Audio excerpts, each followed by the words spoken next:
on over to live.freightwaves.com and get registered for our virtual event experience. It's not just about watching, it's about getting into those breakout rooms, hanging out with your other peers here at this event, getting some networking done, and getting to chat along as we move through our content today.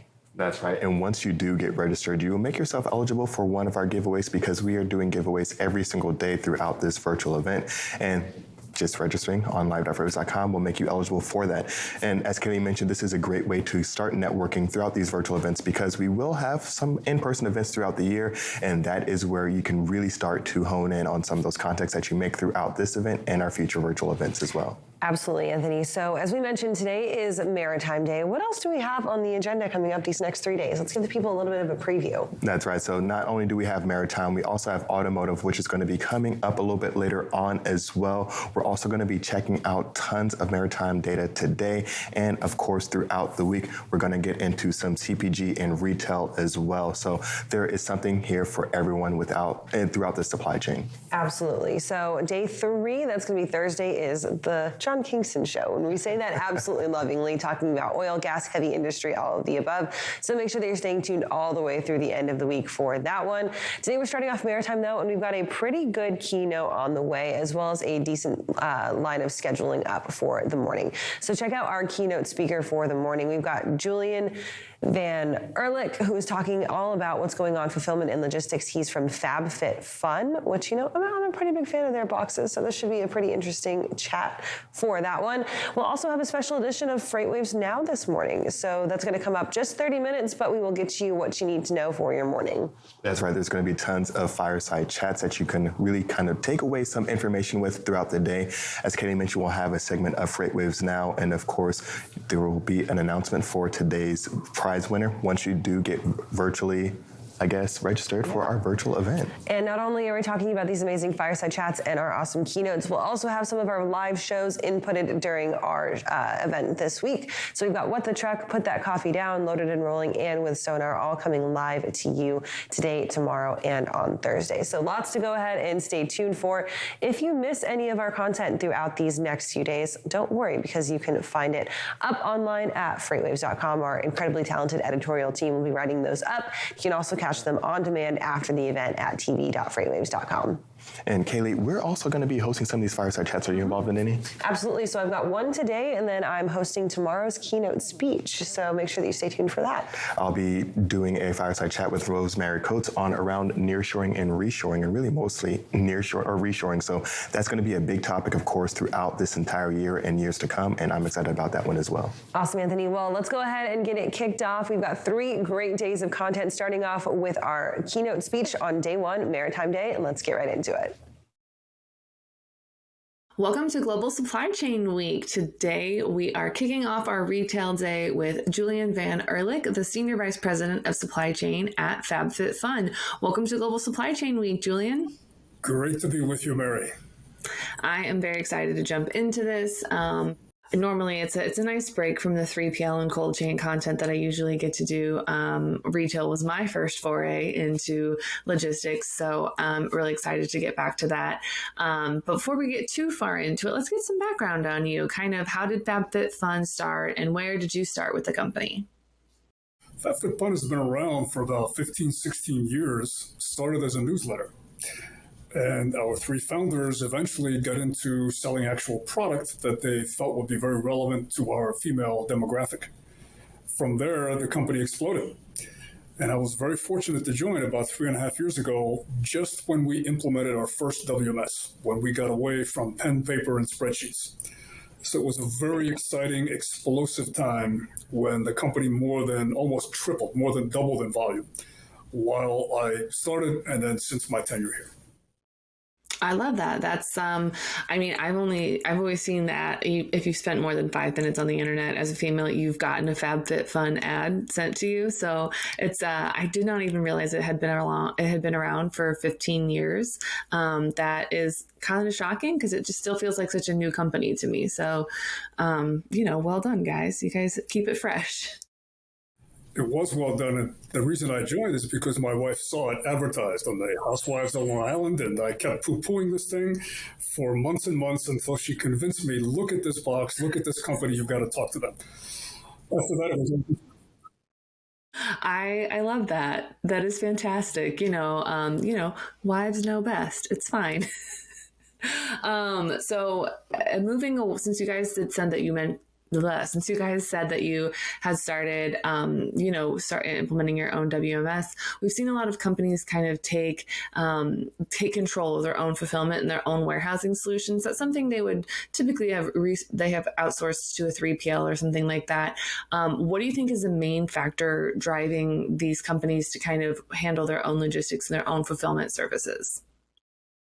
I wish I could say there's one or two main factors, Mary, but it's a very complex question, which has to balance a company's view of the risks of investing capital in their own warehousing operation to make it efficient, where you have to guess your growth rate, where you're going to be years from now, what kind of product form factor you have, special requirements like lot tracking or climate control or food grade, the kind of automation you need to be efficient.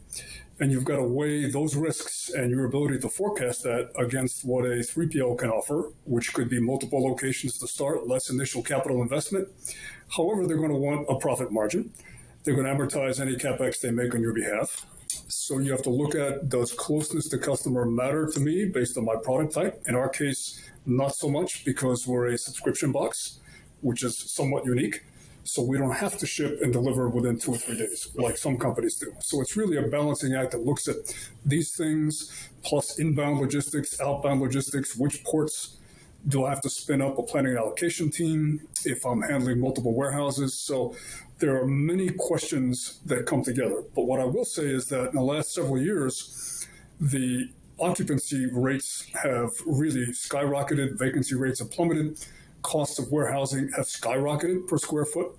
And many companies that got in the last several years are in at a peak market. So they're paying top dollar for warehousing costs and also for labor costs. So now what I'm seeing is a trend, like you say, that companies are actually thinking about the cost structure and is it going to be more efficient if we do something ourselves? And what FabFitFun is doing is we are becoming a 3PL.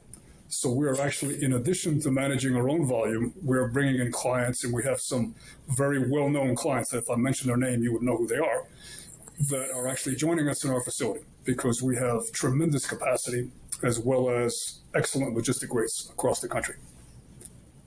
That kind of makes almost perfect sense because I think I read the other day that the occupancy rates in warehouses had moved to 4% compared to the 2% that they were for the last 2 years. And that's just like a nationwide average. Obviously, some markets have almost no occupancy and others have some more.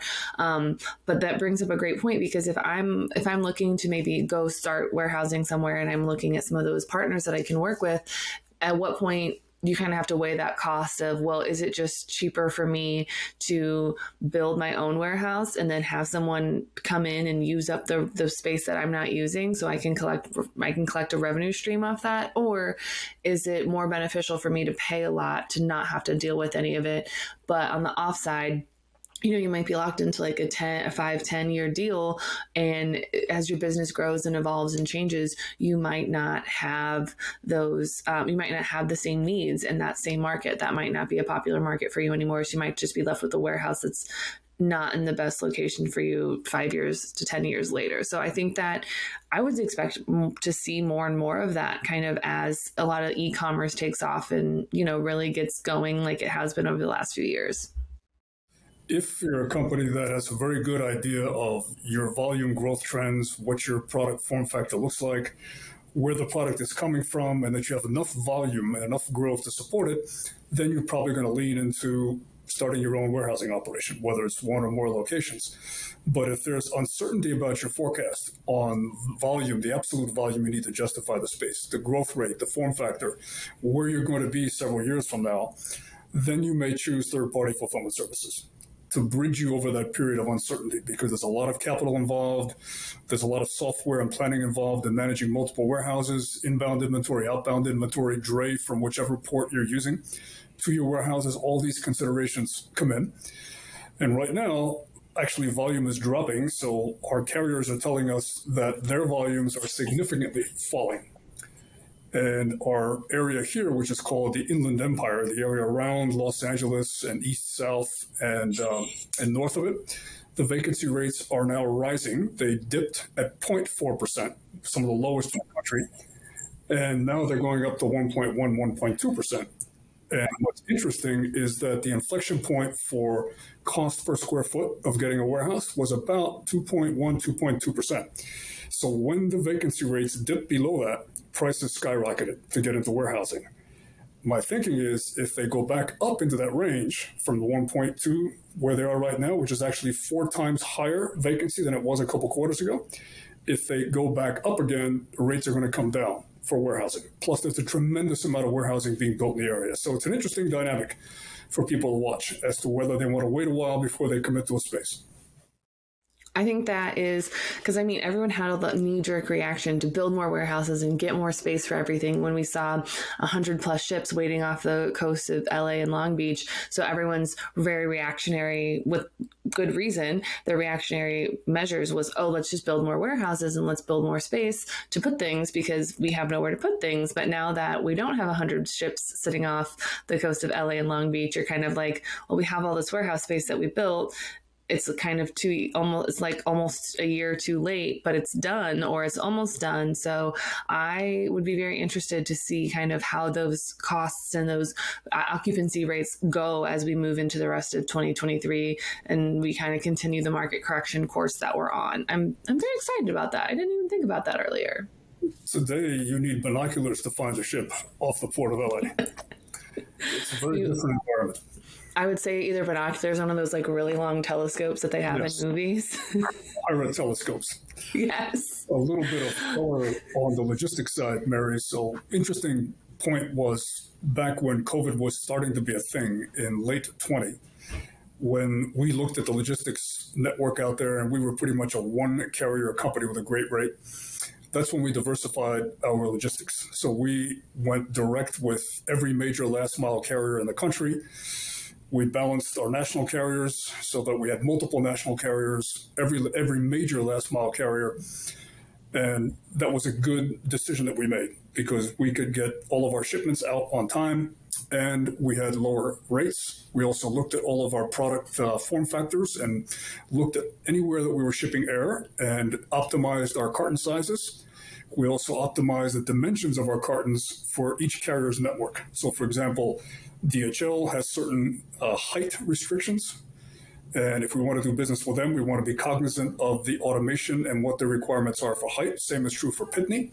So we looked at the requirements, the sweet spots of the carriers that are out there and actually designed our packaging around some of those to be able to do business with them, as well as eliminated error anywhere that we had error in our shipments and actually saw very strong rate competition among the carriers.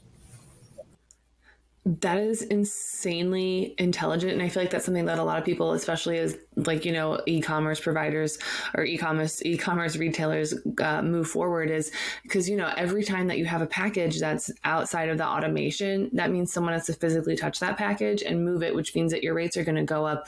And if that's just something as lowering your box, like half an inch, that's over the long haul, that's not really a big change to anybody. That's not going to affect that much, but it's going to save you so much on the shipping and the logistics side of it. And that is honestly a genius move in my opinion, because it helps so much further down the line. It does. And building the rate shopping automation that allows each package you ship to be seen by multiple carriers at once through APIs and having them bid for that package, but also transparently knowing on what basis they're bidding. So they could look at dimensional divisors that they have, and we could tell them that if they made these changes to certain dimensional divisors or to package sizes or rates, then this is what happens to their volume with us. So we have a very open relationship with our carriers that they know exactly how we rate shop, and we negotiate on fine points, such as if they are willing to give us a higher dimensional divisor, they will get X amount more business. And if they want to do that, they can go ahead and do it. We've also been talking about a concept where a carrier has multiple warehouses around the country, like FedEx does and LaserShip and so on. Instead of giving us one rate, if they want to drive more business to any particular part of the country that may need business, so let's say they're slow in the Chicago area, then drop your rates. In other words, manage rates dynamically by part of the country based upon the capacity forecast that you have for your business.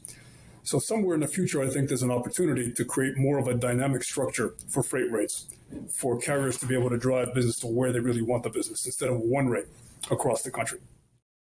I mean, we've kind of already seen that with the rise, specifically in LTL, of a lot of the dynamic freight pricing, where they have some of those areas that have high demand, and they'll lower their rates to get trucks where they need them to be, and then in areas that they really don't want to go, they'll raise their rates significantly. So I think that as that kind of grabs hold and really starts getting cemented in shippers across the country, I think we'll start to see that kind of trickle down into full truckload. And I mean, it already kind of exists for the most part in small parcel and small package. But I definitely think that the future is dynamic rates, and that's kind of where it's going. There's no way to not have that, Yes, and we try to do as much floor-loaded, full truckload shipments as we can.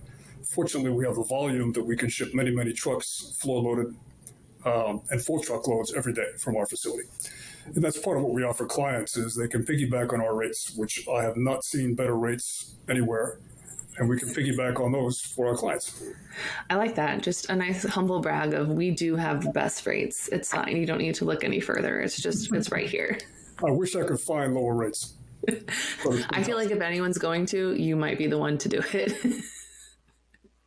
So as we kind of touch on, cutting costs and, limiting freight spend, what are the biggest areas that, shippers and either or 3PLs or just major retailers need to focus on? That's going to be the easiest places to negotiate and cut costs. And then on the flip side, where are those areas that they need to, not cut costs, where that's where, you get what you pay for, and you need to spend up for that. So what are those kind of cut and not cut areas? On the logistics side, if we start all the way upstream with your product suppliers, we're looking for packaging design inefficiencies. So I've seen product where there is a cup that has a plastic straw that's sticking out of the cup, and they built a package around the plastic straw that's sticking out. So, or let's say tea bags with tons of empty space in the box. So we're looking for are there ways to make the packaging of the product more efficient and more standardized? So that's way upstream. As you get into the actual operations, we're looking for any error that we are currently shipping. So how can we downsize our form factor of the parcels that we're shipping? At the same time, being aware of what our carriers want in terms of what their systems can handle. Just understanding what each carrier's requirements are, if any, for the handling of product. So we have that combined dynamic going. Then you want to be multi-carrier so that each part of the country has at least several carriers that are going to be competing for your business. That they do it through an API so that you can shop your order across multiple carriers based on where it's going, the dimensions, the weight of the product, and so forth, and being able to respond in fractions of a second real time, and being able to ship as much as possible in floor-loaded full truckloads to take the line haul cost per package down. Where if you're a small shipper, then companies like LaserShip offer a great service, which is that they will give you a line haul service that will pick up your less than truckload and combine it with other clients in the region and then ship it to a regional warehouse in other parts of the country. So you want to find a way to work on consolidating your LTL with others in your area. Sometimes last mile carriers already offer that, like LaserShip does, so that you can take advantage of closer to full truck rates. So I would say it is a combination of all of those things that you want to be looking for. And then more strategically, it's always going to be a question of how do I ship more gross profit dollars per package? And that's a discussion with merchandising. But there's also the element of planning with the merchant team what the future form factors are going to look like a year from now so that you can design your warehousing operation logistics around it. And not all merchandising organizations have an idea of, are they going to buy bigger and heavier in the near future, or are they going to buy in similar patterns? So that's a whole other dynamic that supply chains should have, which is to be talking with their merchandising leaders to understand where they're headed so you can design logistics and supply chain around that. That is, I feel like that's such an like an underrepresented or like an underutilized option is that, working with other teams and working with other parts of the organization to really design the best logistics solution. Because even back when I was in a 3PL, we would sit there and our customer would continually get dinged left and right for just having overweight, oversized things. And turns out their pallets were just full of air because they just didn't they just didn't have the proper packaging. So we're like, hey, maybe we may improve this packaging. It's a straight cube now. You don't have anything that can't be stacked. You don't have anything that is going to get you an extra accessorial charge added to it. So now you can just stack them up and put them on your truck, and there you go. And I think that that's some of the things that everyone kind of forgets is that, you see a product and you're like, oh, well, it'll get there. It's fine. But how much empty space on that truck that you have is just kind of, in my opinion, wasted money. If you have it empty space on a pallet, is just money that you're just kind of like handing someone, being like, yeah, we don't really care about this money. It's fine. Yes, Mary. Hence the importance of cubing software that has nesting capabilities and so forth that can really save you that kind of money. And turning to fulfillment costs, a lot of our savings, and I think a lot of any operation savings, are going to come from understanding the high cost steps. So what are the steps in your fulfillment process that cost the most, either per function or in total, and understanding why that happens. And in many cases, it's because there is either too much work, hence overtime is happening, or there is wait time, meaning work is not getting to an area in time, fluidly. So it's back to create flow, eliminate waste.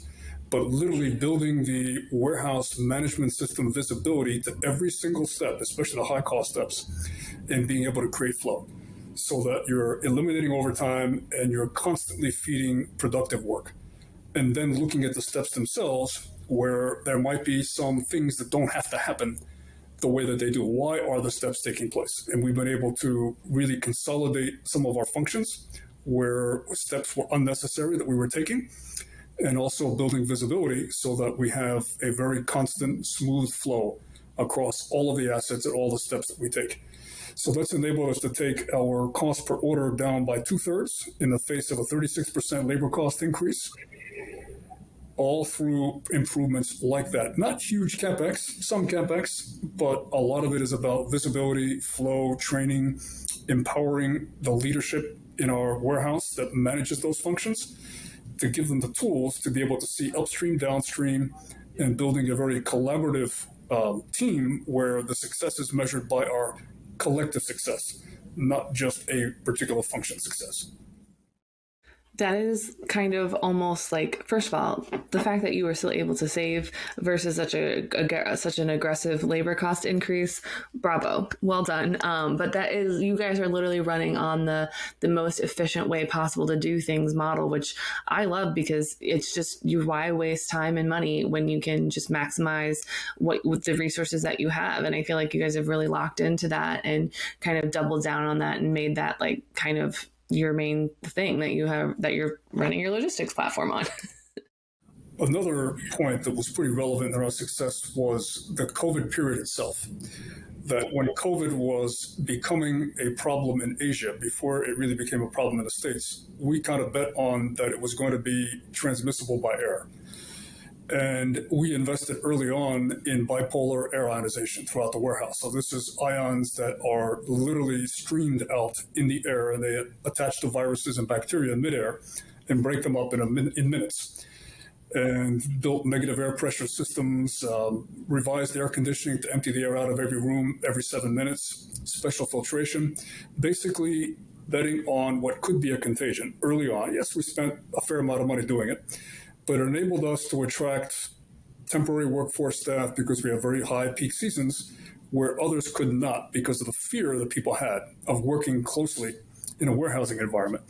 And we could say we have technology that's proven to work, and we ourselves are not afraid to be on the floor with you, the leadership. And in fact, it's safer than at home because I don't have that level of investment in my own house that we have here. And even down to toilet seat covers so that there are no toilet seat plumes. We installed, single serving food, toilet seat covers. So taking those precautionary measures enabled us to have access to the best labor pool in the region because no one else had done it. That is kind of like literally just betting on yourself and being like, no, we got this. Just trust us. We got it. Because I know if I have the option between someone that has invested so much in a safe resource and a safe and work environment for me versus someone that, will just pay me, I'm probably going to go with the safer work environment that will also pay me. So, I like that. I think that was probably a very, very, very intelligent thing that you guys did so early on to see that, recognize that, and know that this is going to be a problem that we're going to have to deal with before it is a problem that you have to deal with. There was palpable fear that we could tell. And just by the leadership being on the floor, a lot of the time, people knew, A, we made the investment, B, we ourselves are comfortable being here with you. It isn't that we're afraid of the environment ourselves, and that just made a lot of difference. It's kind of that, your actions speak louder than your words do kind of thing. So it wouldn't be a true retail day. It wouldn't be a true retail day of Global Supply Chain Week if we didn't ask you yourself, what is your most favorite or your most necessary retail purchase that you've made over the last year? There's a huge difference between my wife and I. For me, I like great food and caviar, so I will occasionally order caviar on the internet or food that I can't find. And she's into furniture. So she likes the big stuff. I like the consumable stuff. So it's a polarity in the house. And then we also like services like travel. So for us, it's getting these little small, occasional expensive shipments of very interesting food or the furniture she buys every now and then. So those are two of our favorites. You kind of have to have the furniture to sit on to eat the food. Because I feel like you can't really stand over the sink like you would with like a sub sandwich and eat fancy caviar over the sink out of the dish. I feel like that's not the best way to enjoy it. So if anyone wants to reach out to you after the summit, where can they find you? They can find me at julian.vanerlock at FabFitFun. Awesome. You guys heard it here first. I think this is a great way. Thank you so much for kicking off Retail Day here at the Global Supply Chain Week. It has been fantastic, and I am very happy that you were able to join us for it. So am I, Mary. And just one parting comment, which is many companies, because of Apple allowing its users to opt out of tracking on the iPhone, and companies like Facebook have been hurt. And companies depending on Facebook for digital ads have been hurt also. And the digital ad market is really three main venues that control it. It's Amazon, which is gaining share, Meta, which is Facebook and Google. We think the carriers themselves are going to be the next platform, meaning the FedExes and UPSs of the world, which if they built rich recipient demographics, like for each of us, now they could serve digital ads, which could help us find customers. Because they know almost as much as Amazon does if they got the data and pulled it all together. So we think in the future, that's going to be a major new digital ad serving platform. I kind of like that. That would definitely be different. And I think there's, like you said, I think there's a big market for it. It's just a matter of aggregating all that data and, finding a way to utilize it in an effective and efficient way. And I mean, who doesn't love some sponsorship data that people can throw at it, or targeted ads? Targeted ads are everywhere. Yes, and some of us shippers could tell them what's in the package. So now FedEx or UPS could have a hugely targeted advertising network if they wanted to build it. So just a pitch out there that I'd like to see them do that, because then a lot of us, companies, could use that to find customers. You heard it here, folks. UPS, FedEx, please build this platform, because personally, I'm not completely against targeted ads, because sometimes it tells me something that I need that I didn't know existed. And I'm like, oh, this is actually this is a product that I've been looking for a while, but I just did not know it existed. But thanks to, the internet knowing everything and all the algorithms, it found its way to me. It truly is a good time. Looking forward to it. Mary, thank you so much for having me. Anytime. That about does it for our keynote this morning. We're going to toss it back to the studio. There's a ton more content coming up for our Retail Day of Global Supply Chain Week. If you're not active in the live chat, make sure to pop in and say hi. If you haven't registered yet, no sweat. There's still time to head over to events.freightwaves.com and get signed up. You do not want to miss these daily door prizes. Don't go anywhere. The day is just getting started.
FreightWaves is the #1 source for transportation and logistics news. FreightWaves.com provides you with in-depth news coverage, data, and insights from the leading industry journalists and market experts. On FreightWaves.com, you can also watch the only streaming TV network dedicated to freight. FreightWaves TV provides you with coverage you won't find anywhere else. However you like your news delivered, check us out online or on the FreightWaves app.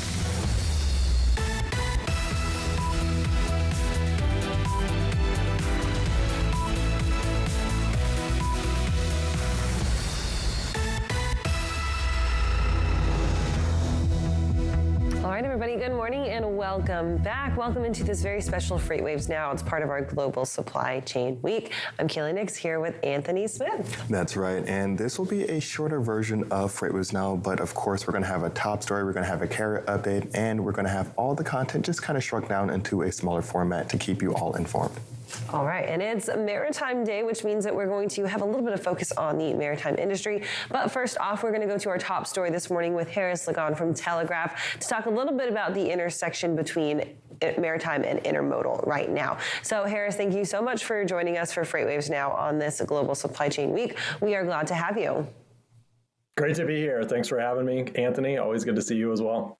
So let's get kind of just like broad overview. Today is Maritime Day, but of course you guys focus on intermodal at Telegraph, but of course they're super connected. Give us a little bit of an update on where we kind of sit right now in the industry. How is intermodal faring with maritime right now, and what does that connection of the two look like?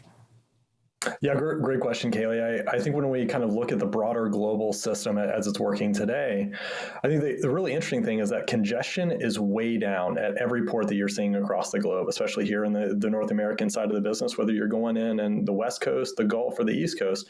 Transit times and throughput within those facilities is as good as it ever has been. I think one of the interesting items that we're kind of thinking through, I think a lot of shippers are beginning to consider, is that the dock workers, especially on the West Coast, 22,000 of them covering 29 different ports, are currently working in month 6 or 7 without an actual deal. And so I still think that there is some concern about what's actually going to be happening with the labor situation as we go into the summer peak period. What we're seeing right now from a volume standpoint is actually trending down in the North American rail network. We're about 10% down year over year. Some of that's definitely attributable to the fact that Lunar New Year tends to shift, from time to time. But I think the reality is there is actually less demand out in the network today. And so, Harris, can you also talk about really, what some of that demand is coming from or not coming from? I know throughout the pandemic, of course, we saw a lot of demand coming from the consumer side. Now we're starting to see a lot of slowing down, not just for some consumer goods, but also upstream with manufacturing. Are you really seeing something kind of broad scale of really a lack of demand, both upstream and downstream here? Yeah, good question, Anthony. The way that we tend to think about it, and a lot of intermodal shipments are going to be mainly driven towards finished goods. In some cases, you'll see international containers being deployed for, maybe a return trip where they're heading back to Asia or another country filled up with grain or some sort of agricultural material. We're still seeing some demand in those areas. I think one of the challenges for intermodal right now happens to be that because there's less demand just globally, we're seeing that trade imbalances or lane imbalances are becoming a big item where people and container owners are actually considering how they're deploying their containers more regularly. So I think when we think about actual commodities that are being moved, I think more broadly on the rail side, you're still seeing demand for within the carload space for a lot of the aggregates, materials, and those types of items. Those typically don't move in intermodal service. Where I think we are seeing some bright spots is that e-com and and, business demand in those arenas is still providing a ton of opportunity to move capacity over the railroads at lower rates. So I still think we'll see parcel providers and parcel shippers actually taking advantage of those lower rates and widely available capacity now. Back in 2020 and 2021, during peak congestion times, a lot of the ports and a lot of the smaller ports, especially along the Gulf Coast and the Southeast Coast, decided to put forth a lot of infrastructure projects that involved in investing heavily into their intermodal connections to really capitalize on that extra capacity intermodal was providing to the port system. Now that we're seeing kind of the opening of capacity in the truckload space and maybe not necessarily so much reliance on the intermodal sector, specifically with the ports, do you think that we're going to see maybe a slowdown or a pullback on some of those projects, thinking about specifically like the Port of Mobile investing, Port of New Orleans investing, Port of Baltimore as well? Yeah, great question. Love the layering there, Kaylee. I think if we kind of deconstruct that a little bit, so those infrastructure projects are typically multi-year, sometimes decade-long investments of activity. And so when I think about the Port of Mobile or other arenas that have recently announced funding initiatives, those are going to continue regardless of whether demand spikes or falls or continues at the current rate that it is. Those are long-term plays that I think many of the areas in the country that are seeing a ton of big boom demand, when we think about kind of the growth along the Sun Belt or the movement away from the traditional metropolitan areas, those areas are primed for growth. If you think about the way that the Port of Virginia, the Port of Charleston, the Port of Savannah have all kind of thought about this, they were years ahead in creating inland ports near some more of the hinterland geographic areas like Atlanta, Greenville, Charlotte, Richmond. So they were already thinking about how do we create capacity by pulling containers directly off of a ship, putting it on a rail line and actually moving it inland. So I think we're going to continue to see more development in those areas. And it's a smart play as more people move out of historically big congested areas into other areas. We're going to see that becoming the opportunity to move your goods closer to the end consumer is absolutely where I think the movement is going. To your second question, when we think about kind of those broader term, environmental impacts or investments, I'm still waiting to see if nearshoring is a real thing and to see how that's ultimately going to play out. If that's an area where we're going to be, as a continent in North America, be able to see if we can provide more manufacturing capacity closer to those end consumers as well. And Harris, can you talk to real quick around the discussion or this changes really around the railroads common carrier obligation? What's been happening with that discussion?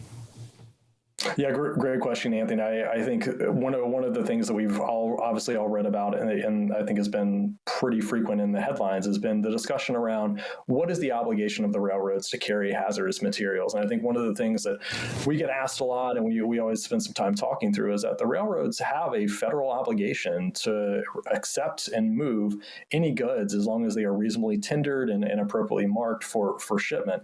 So it's one of the unique things where you won't see every piece of hazardous material moving over the road, and it's actually required by the railroads to be able to move those items. So many of the goods that we take for granted, whether that's chlorine that's going into to clean water or a lot of other items, the railroads don't have a choice to be able to move them. They move them historically as safely as they possibly can, and I think we're seeing the results of what happens when we wake up and realize that there are a lot of different goods that are moving through every town and community across the country.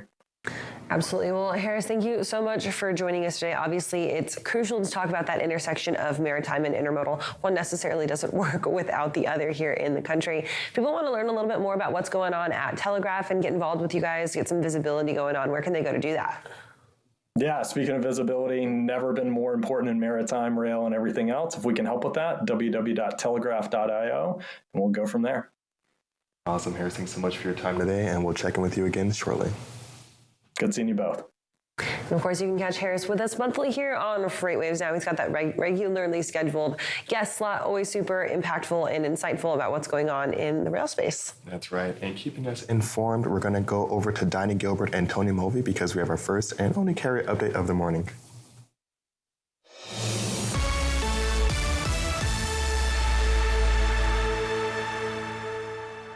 Welcome into this carrier update. Donnie, get us started here. It's fun you've talked about a lot thumbs up, thumbs down. Right now, we're getting the big thumbs down. Yeah, and I brought this up today because this is one of our, I think we dropped down below 10,000 earlier this year for like a day, but this looks a lot different. We've been sliding down here for the last few days, and we finally dropped down to 9,995. So we're just 5 points below 10,000, but we're below 10,000. So we go thumbs up to thumbs down. So not good. Hopefully this is a temporary status here. Hopefully if it does continue, maybe in March when some spring stuff starts to ship a little bit more, we'll pick back up. But as of right now, we are below 10,000. And some of this might be a little bit expected. You and I were just talking, we had the Chinese New Year's. We know that freight drops off for a good week during that. And that's about 30 to 35 days crossing the pond. So that puts us about where we are right now. So we could see this week a slowdown in imports, lack of ships coming in because of China being closed down, not other countries, but they're one of our main importers. Yep. So we could see some effects on the West Coast. Yeah, for sure. And when you look at that, I mean, the inbound ocean to EU index, maritime day, right? I mean, that thing took a pretty dramatic hit associated with that. It took a really big hit when you look at countries like China and Vietnam, those that celebrate the Lunar New Year. But then you also start looking at these company earnings, right? Walmart reported inventories higher than what they were. Like, their inventory levels are still elevated, and they're not burning it off. So they're not having to backfill inventories. So even though we've seen a little recovery on the ocean side, it's not enough we're not back to where we were pre-Lunar New Year. Maybe we'll look at some of that data tomorrow on the inventories, but you're right. Last time we looked at it, the number had come down, but it was above 50. So they were just growing inventories at a lot slower pace when we thought we would have burned a lot of that out after the holidays. So good point there. Let's go ahead and look at the next chart. Let's kind of break this down to what's going on. So looking at van tender volumes and reefer tender volume, van in blue, reefer in yellow, both of them have gone down over the last 2 or 3 days. We've seen them both slightly just kind of curve down, and this is what's adding up to be that drop in the actual OTVI. If we swap over and look at, on the next chart, rejection rates, we'll see that both of the rejection rates are trending kind of steady, and we'll see that on the next chart. But both of those, I believe reefer has dropped below, we're at 4.05%. So these are record low for reefers. We're about to drop below 4%. And I was talking with Dooner about this yesterday on What the Truck. In 2019, a year that's kind of one of the last kind of bust years that we've had, reefer never dropped below 9%. Yeah. Of course, we have a second factor going on right now, and that's the sky-high diesel fuel. Diesel fuel's come down over $1 from its peak, but it's still extremely high. So we went from super outrageous high to now we're just super high, which is still having a huge effect on this market. Yeah, for sure. And I mean, one of the things we've talked about it, right?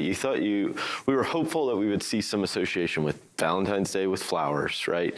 I mean, you're at the early stages of produce, and I can say that because I came out of Florida yesterday, and you could see produce moving out of southern Florida. So you're at the very early stages, but there's nothing there to push rates up right now, right? There's so much capacity in the market, and there's no incentive to get, you mentioned those high diesel prices, there's no incentive to get out of a contract because you're getting a fuel surcharge as opposed to a spot rate that's an all-in rate. Yeah, so we're seeing some onions come out of Mexico and Central and South America. It's not actually tighten the reefer market yet, but Tony, it doesn't necessarily have to be hauled in reefers either. True. It's onions. A lot of them are going short distances to maybe Houston or Dallas, to where they're going to a warehouse or be redistributed. So they can put them in flatbeds with sides. They'll put sides on their flatbeds, they'll stack them in there, they're hauled and they'll store them. And especially if you're traveling at night right now, what's the weather like outside? It's not super hot, so you're not going to get there with cooked onions. Yeah. So that can have an effect that you don't need to pay those higher prices for a reefer. Yep. So good point. It's starting. We won't really see a good big push for reefer until probably May.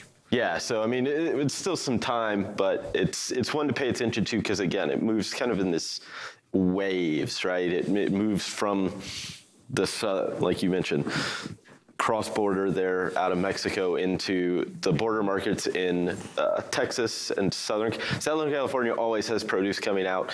Southern Florida starts, and then it moves north, and as it moves north, it starts tightening capacity. It's something to pay attention to. All the way ththrough the 4th of July. Thank you. Thank you, Tony. Thank you, Donnie, for this update. Right now, we'll hand it over to Kaylee Nix. All right, thanks, guys. Here's a look at some of your top stories this morning that are up on FreightWaves.com. Union Pacific has reached sick leave agreements with 2 unions, the National Conference of Firemen and Oilers and the Brotherhood of Railway Carmen. The agreements will be effective April 1st and will grant members 7 paid days to use for sick leave. Details from NFCO revealed that their members will be allowed to use their time in half-day or one-day increments. President Dean DeVita said that he applauded UP for being able to, quote, adjust the wrongs and make it right. Transportation Secretary Pete Buttigieg says that the rail industry can expect more federal legislation, including raising major fine incidents for violating safety regulations. The note was sent to Norfolk Southern President and CEO Alan Shaw following the derailment of an NS train in East Palestine, Ohio. Secretary Buttigieg said that he expects NS and other railroads will take action sooner rather than later to address public safety concerns and prevent future disasters. He also said that the Federal Railroad Administration will conduct its own investigation of the derailment, could hold NS legally accountable depending on what it and the National Transportation Safety Board find. And 4 congressional leaders from Illinois want the Surface Transportation Board to hold off on making a decision on the proposed merger between Canadian Pacific and Kansas City Southern due to data concerns in the environmental impact statement. The 4 Democrats are calling for the information to be independently vetted for accuracy and reliability, saying that doing so would create a more accurate assessment of the impacts of the merger in the Chicago region. The lawmakers are concerned that the merger would result in increased noise pollution, blocked rail crossings, weaker safety conditions, and commuter delays. And you can find those stories and more by heading on over to FreightWaves.com. Of course, you can catch everything and even some extras in our app or by heading on over to tv.freightwaves.com for anything that you've missed. And if you're watching us on YouTube today, give us a like and subscribe to stay updated, as well as a follow to stay updated on social media. Right now, we're going to take a look at a hot seat segment with a special edition from Maritime Professor Sal Mercogliano. Let's check it out.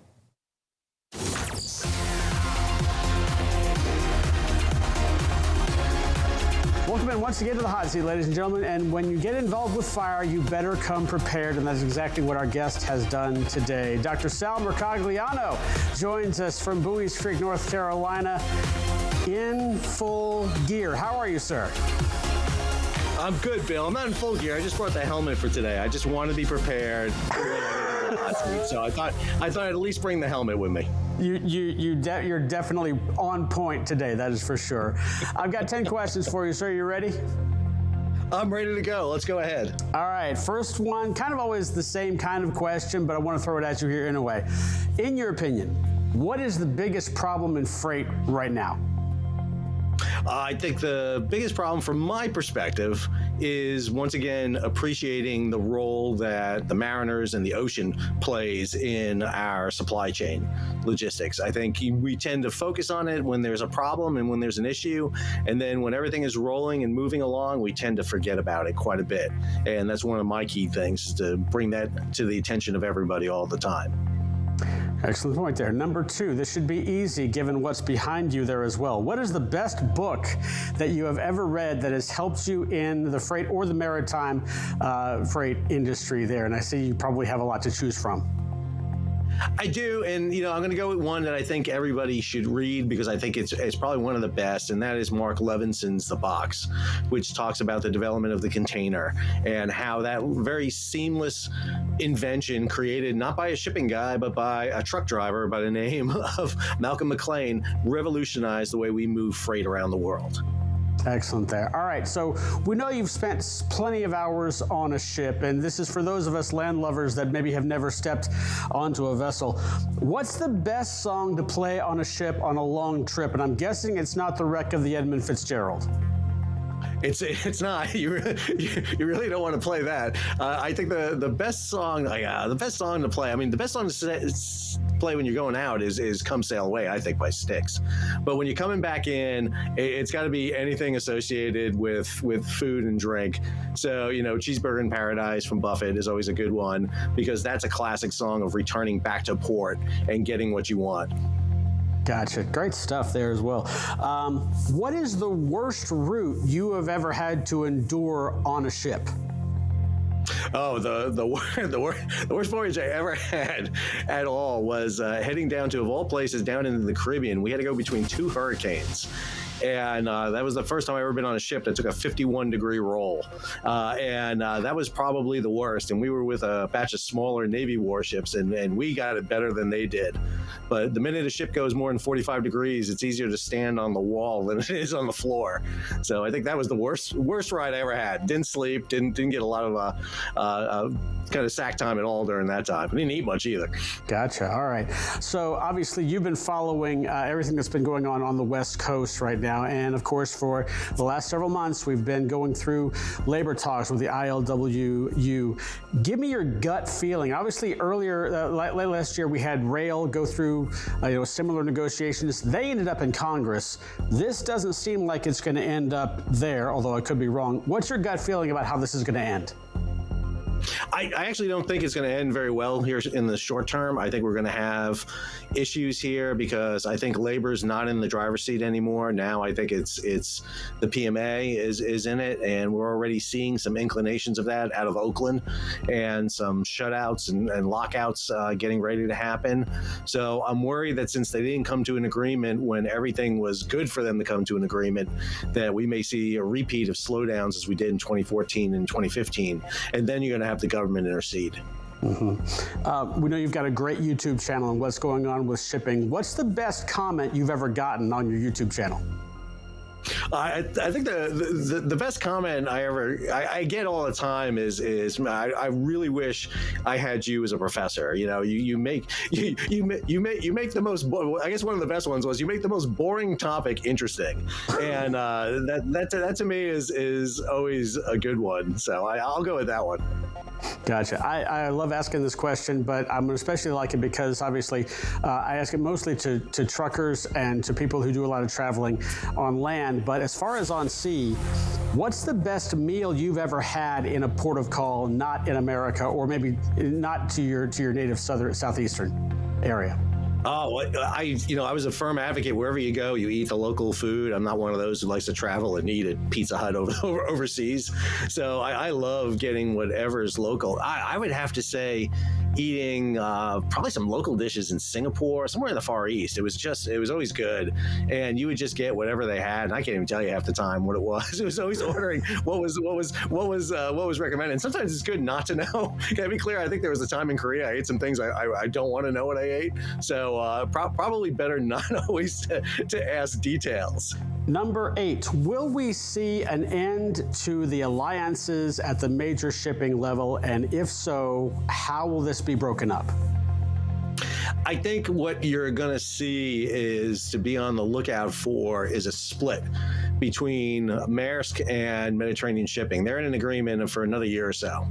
And they're the biggest. I mean, you're talking about 35%. They are the big behemoths. And the question is, do they keep going together because they're the big force? You're getting to the point where they're getting so big that if they get over 40% of the share, it's going to be a problem. And so they may wind up splitting to do it. And then you always have the issue of them targeting one or more groups to kind of run them out. Right now, you got 3 alliances with 9 companies spread across them, but there's always the danger of what we saw in 2016, 2017 with the Hanjin Marine being targeted and run out. But I think the big thing is to watch a split between the 2M alliance, Maersk and MSC. I remember you saying that the only way to split them up as far as the governments would be concerned would be to design them as a cartel. But obviously, if things can happen before that certainly solves that problem to a degree. Number 9, what is going to be the next great piece of legislation that's going to be written for maritime law, or the next great repeal, in other words, and with regard to maritime shipping? And tell me it's not going to be the repeal of the Jones Act. What I'm going to tell you is I hope it's a reform of the Jones Act. That's what I hope for. I hope we already saw ocean shipping get the Ocean Shipping Reform Act with international shipping. I'm hoping to see something akin to that on the domestic side and really look at a reform to that. I'm hoping that there's starting to be more and more traction to talk about this. How do we fix what's going on in not just the coastwise trade, but really U.S. maritime trade? We're seeing this with a lot of countries wanting to restart national fleets.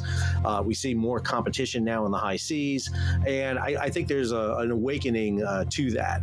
And so I'm hoping to see something along those lines begin to take place. Excellent there. All right, last question for you, always the same. Fill in the blank. Freight is my blank. helmet for last question. Okay. Freight? Okay, all right. Freight is, I'm trying to think with here. Freight is shipping. I hate to say it, but it is ocean shipping. Ocean shipping is the key for what we want to talk about. And I think one of the things that we came to realize during the supply chain, and what you all do at FreightWaves extremely well, is talk about the interlocking and interconnectivity of freight. Freight is everyday life. It is how we survive as a society. But I think the key element for me is always going to be the ocean shipping side. Mm-hmm. Dr. Sal Mercogliano, you have proven to be flame retardant. Thanks for being on the hot seat. That's what I aim to do. Thanks, Bill.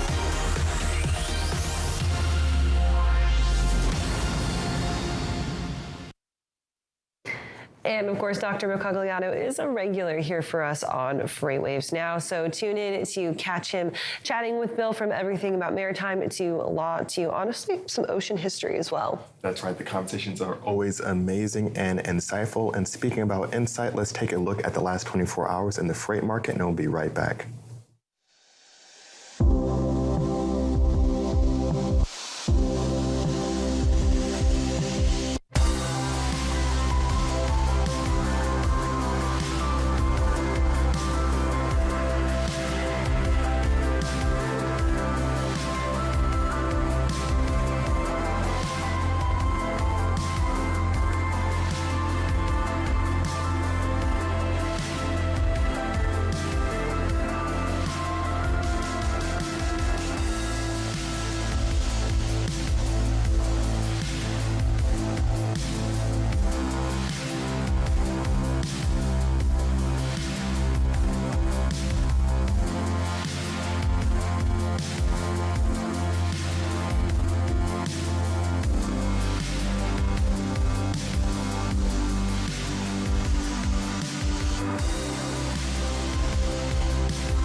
All right, that wraps us up for your FreightWaves Now here as part of the first day of Global Supply Chain Week. But no worries, we'll be back tomorrow morning as well for our next edition.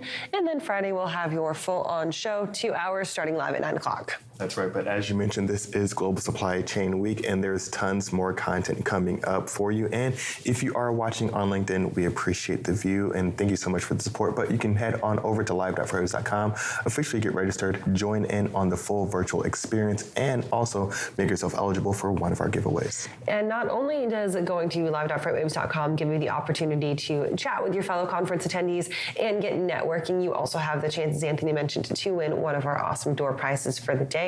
We'll announce that coming up this afternoon at about 1 o'clock. So you've got until then to get registered for today. We will draw the winners random number generator, I'm assuming online. But we will let you know. Lots of cool stuff to win today. Everything from a Hydro Flask cooler all the way to a big green egg. Thomas Wasson swears by them, so definitely something that you would want to get into. Other than that, make sure that you stay tuned for what's coming up here. We are going to move into a block of fireside chats right after a quick break. Kevin Hill's here for Put That Coffee Down today for our live show of the day and plenty more content. That's right. And I hear throughout this Global Supply Chain Week, we'll even have an appearance from Tim Dooner himself. Absolutely. So lots of live shows coming up for the rest of today, tomorrow, and Thursday as well.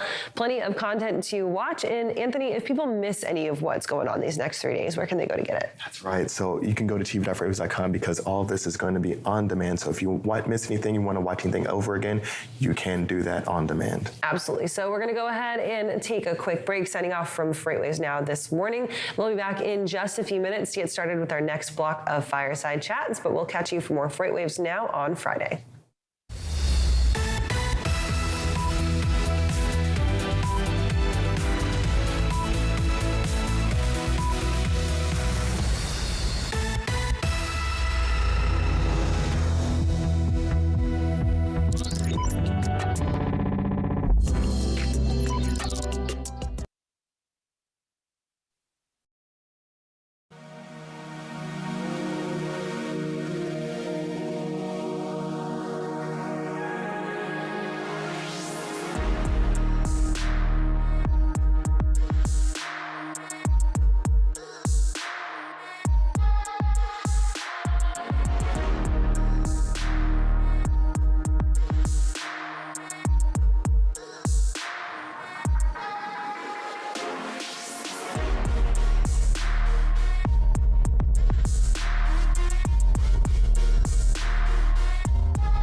The 2023 Freight Tech 25 list is filled with meaningful innovators from across the industry who are helping shape what the future of supply chain will look like.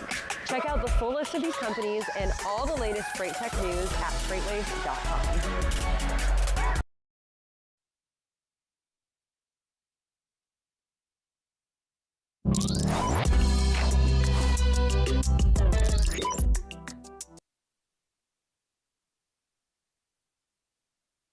Welcome back to day one of Global Supply Chain Week here at FreightWaves. It is Maritime Day. We're already about an hour into our content for the day. We've had some good stuff come up so far. That's right. This event is just going to be full of content, no matter what part of the supply chain that you're going to be involved in. And of course, if you're new to FreightWaves, welcome. We do virtual events like this, but not quite as long from time to time. And of course, we're always putting out tons of information. In fact, we're even having a State of Freight webinar coming up with our very own CEO and founder, Craig Fuller, and Director of Freight Market Intelligence, Zach Strickland. So if you're enjoying what you're seeing today, be sure to get involved in some of our stream of data and really get informed of what's going on in the supply chain with registering with this upcoming webinar and event. So that webinar is kind of like a mini virtual event within itself. This is going to be next Tuesday, February 28th at 2 o'clock Eastern Time.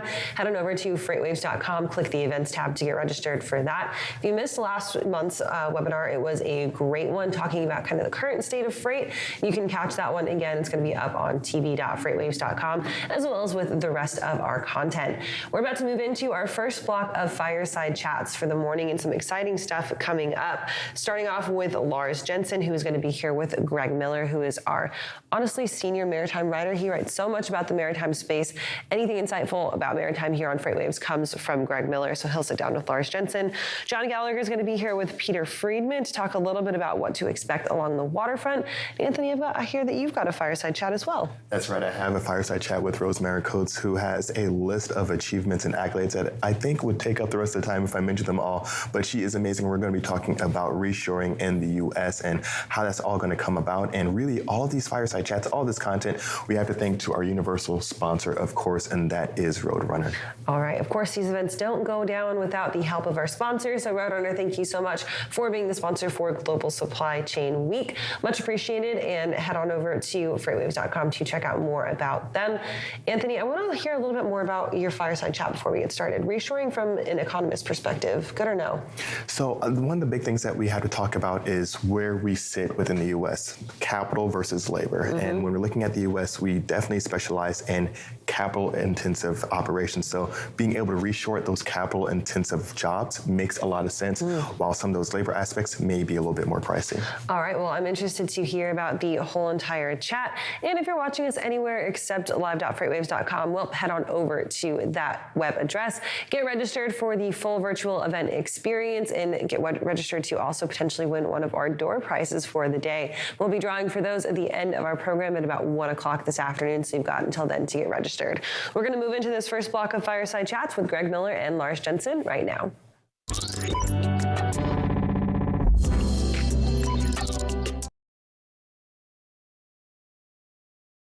Hope you're enjoying Global Supply Chain Week. My name is Greg Miller.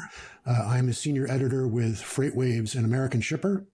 And today I'm joined all the way from Copenhagen by Lars Jensen of Vespucci Maritime. Is widely considered to be one of the top experts on container shipping in the world. Lars, it's always great to talk to you. Thanks for being with us. Well, thanks for inviting me. It's a pleasure to be here. Yeah, so many things going on right now. The container shipping industry is just coming off, the biggest peak it's ever had in its entire history. So there are a lot of changes going on, and I want to start with one that's been in the news recently. Maersk and MSC, the two largest container lines in the world, have announced that they are going to discontinue the 2M alliance in January 2025. 2M is one of the big three east-west shipping alliances. Now, Lars, you have been predicting this for quite some time, many months, and so I wanted to get your opinion. Why do you think this happened, and how long, if you could speculate, do you think this has actually been in the works? I mean, for me, it's the inevitable endpoint of Maersk and MSC having chosen very different strategic directions in recent years. As long as you had a boom market, nobody wants to rock the boat. It was a matter of how do you make as much money as possible during the boom market. Now the boom market is over. We're back to business as usual. And then the strategic differences boil up to the surface. And I don't think this is a spur of the moment decision. This would likely have been in the works also for months and months, if not even longer than that. The quiet realization that 2M has an end date.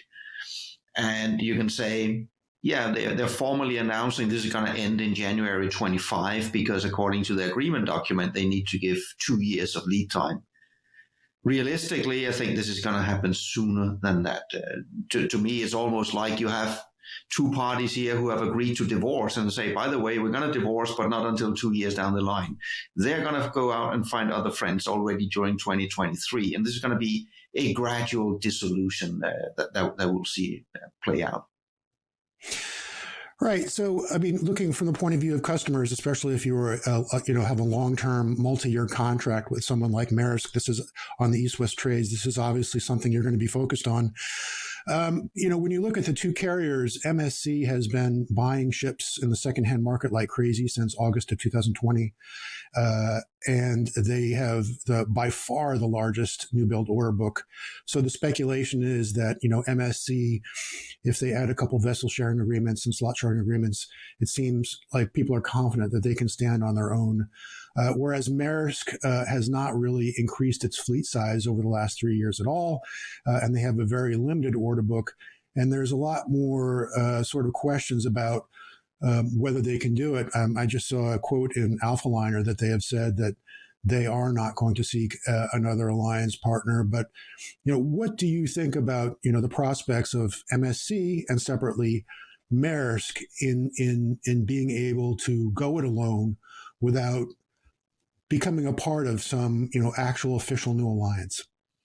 Yeah, I mean, on the part of MSC, I think that's the relatively easy part because I see that as being one of the reasons for the breakup. But MSC, the way I see it, is aiming to get to a point where they really don't have to have an alliance at all. That gives them more flexibility, more autonomy. They're not quite there yet. I mean, they need to have this massive order book delivered here during 23 and 24, which is partly why I find you still have the 2M alliance. And I also expect to potentially see MSC have a few ad hoc slot swap agreements here and there until they bridge that gap. But eventually, you're going to see mainly a standalone MSC. Maersk, on the other hand, they're clearly pursuing their logistics strategy. And here's where Maersk is going to have a challenge, because on one hand, what they want to do is provide a wide logistics product. That requires a lot of weekly services, which physically they're not going to have because they have a much smaller fleet. Are they not?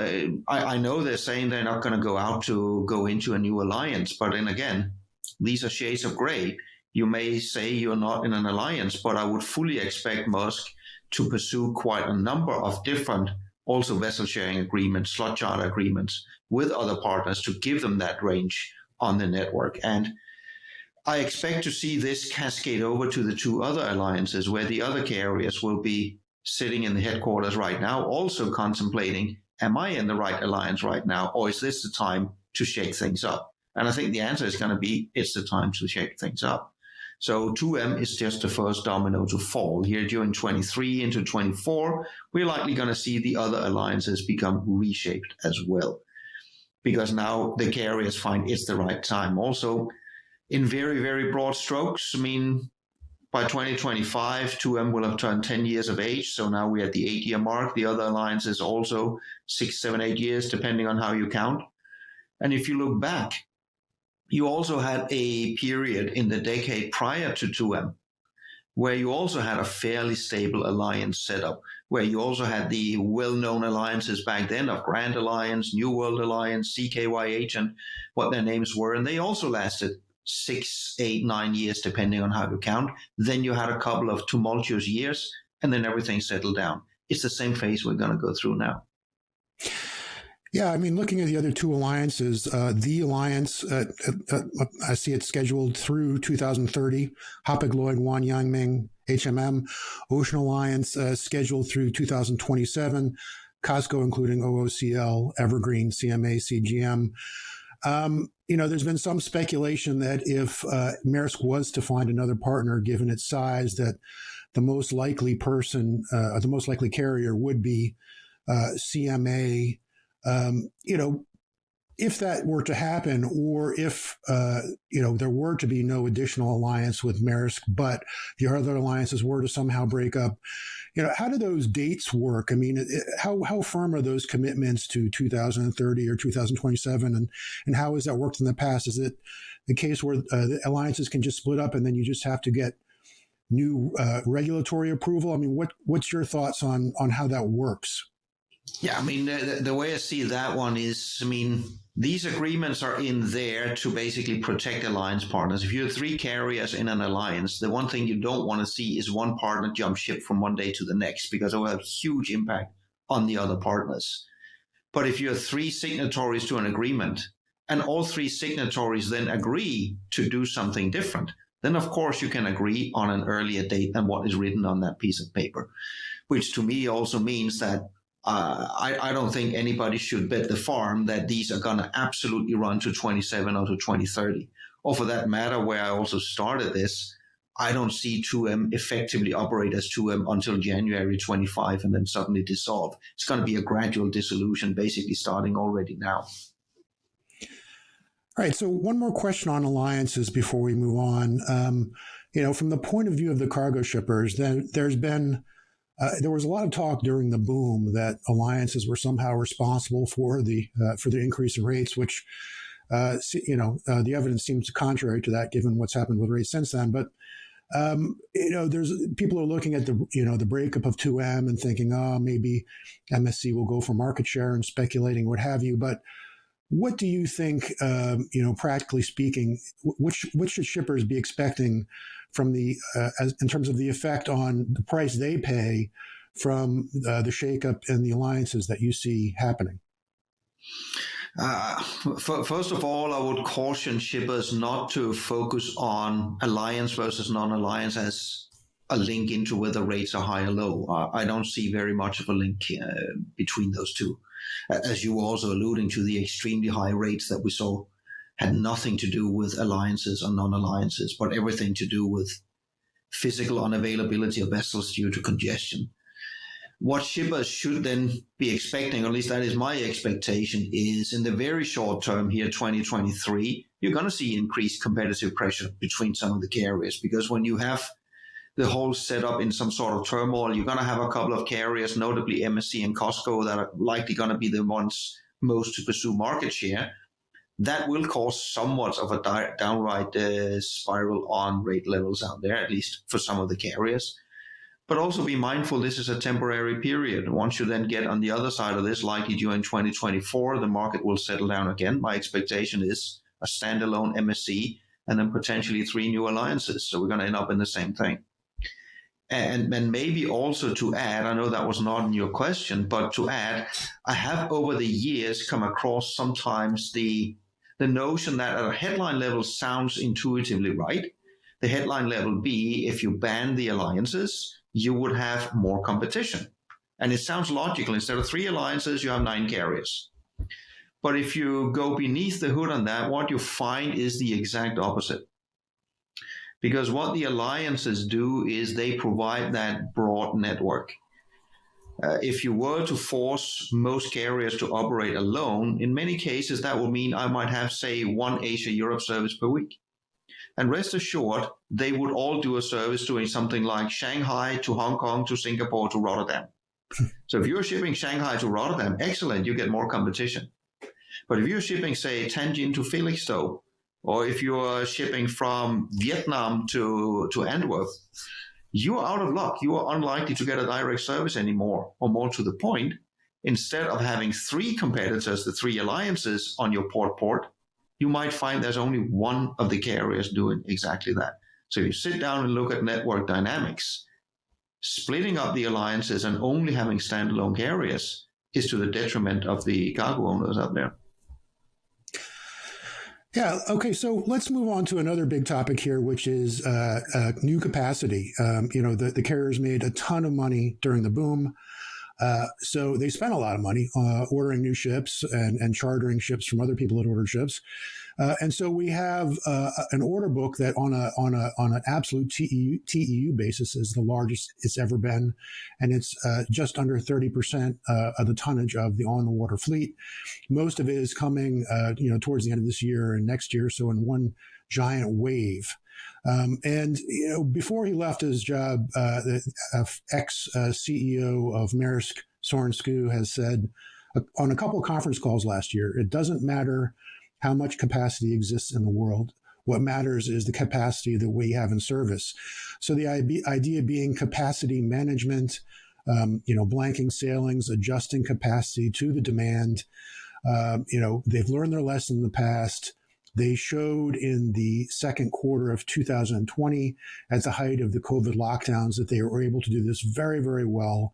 And so the idea being that we're just going to see that again. And the counter argument would be that in the second quarter of 2020, there was really a dire sentiment out there, and carriers were not in a strong position that they are now. We didn't know what was going to happen. And what's happening now is that the carriers are flush with cash. So, one idea is maybe they're not going to be quite as aggressive or quite as quick. And, some people have thought, looking at the market now, that they haven't come out the gate quite fast enough on this capacity management this time around. But I mean, I want, what's your view when you look at this vast amount of new build capacity that's coming online? And do you think that the carriers are going to follow the playbook from the second quarter of 2020 and do this right? To some degree, yes. They're clearly not as aggressive as they were in 2020. And I think part of that goes back to what we talked about before. There is increased competitive pressure right now between the carriers because they are trying to position themselves for a future with new alliance setups. So that's part of putting a dampener on the carrier's ability to it. But yes, it is a tool the carriers have become much better at using. And I expect them to use that tool as well. You see here, the immediate aftermath right now of Chinese New Year has seen a dramatic increase in the amount of blank sailings. Likely not quite enough given just how much the market has collapsed, but definitely substantial. And I expect to see much more of that in the next months ahead. So from that perspective, I think the carriers have indeed learned the lesson. The question here is not, the market has come down now. We always knew it would. And if by the carriers having learned the lesson being they would never have a price war, no, that's not a lesson anybody's ever going to learn. Because that's not the right lesson to learn. You might always have a carrier that find it in their own advantage to grow. And of course they will pursue that. So the carriers having learned the lesson doesn't mean you will never see price wars ever in the future, but it means that the chance that these price wars happen and the duration of them are likely going to be shorter than what we were used to in the past. I mean, the way I look at it was prior to the consolidation of the market, the normal state of affairs was a price war most of the time. And on a few festive events, the carriers would make money. Sustainably going forward, the balance between these two are going to be changed. That doesn't mean we're going to see rates go back up to 2021, 22 levels. That was a historical aberration. We are highly unlikely to see that again. But the carriers have learned the lesson, but the lesson is not that you can avoid price wars at all points in time. Right. So, I mean, the blank sailing is really sort of, one tool in the toolbox for capacity management. There's also scrapping. There's been virtually no scrapping in the last couple of years, obviously. So a lot of older ships out there. And there's been a start of some scrapping in the last, month or so, but I haven't seen a deluge of scrapping yet. There's the idea there's slow steaming, and ships are sailing slower. And there's this idea that, new builds, deliveries can be pushed off so you can sort of smooth the flow there. But when you add up all of this, the blank sailings, the scrapping, the delivery delay, some people are saying, okay, there is a path through this minefield and the carriers can avoid disaster when you look at this order book. Do you think when you add all this up that there's any way they can avoid a situation of severe overcapacity over the next couple of years? Short answer is no. I mean, reality is this is a cyclical industry. And if we just forget about the pandemic, let's look at where we were at the end of 2019. Most of the headlines back then was about the historically low order book of the container carriers. So if we, in the hypothetical where the pandemic never happened, you would have seen an incredibly strong market in 2020, 21, and 22 because of that very, very low order book. You would go into a normal cyclical upturn. And as always happens, once you then reach the apex of that upturn, carriers make money, they order more ships. It takes a couple of years to get them. So what we're seeing now is where we would have ended up anyhow, irrespective of the pandemic, in a regular cyclical downturn. So we should also be mindful of that. And again, this is one of those where there's not much of a lesson really to be learned by the carriers. The problem in here is it takes 2 years from you order new capacity until until that capacity arrives. That always set the stage for cycles. And this is a normal cyclical downturn. And that's going to be depressing the markets in 23 and 24. But I don't see that as a particularly unique situation. Right. And there's also, of course, a lot of questions on the demand side. I mean, we saw this huge slide in import demand in the second half of last year. And I guess the question is to what extent is that, sort of lost demand from a downturn, and to what extent was that demand pulled forward, and having an inventory bullwhip effect and warehouses filling up and then people stopping their orders. So, I mean, coming into this year, everyone's been, talking for ages about this imminent recession that we're going to have. It doesn't quite seem that bad yet. I guess who's to say what's going to happen, but what are you hearing sentiment-wise about, the prospects for demand? Perhaps it won't be as bad as we think. Perhaps the inventories will come down and they're going to need to load up again. And that with the port congestion down, we could get, back into some sort of sense of normalcy with the peak season and, maybe not a boom or anything, but, perhaps a little bit more demand than people were thinking about a couple of months ago. I mean, what are you hearing?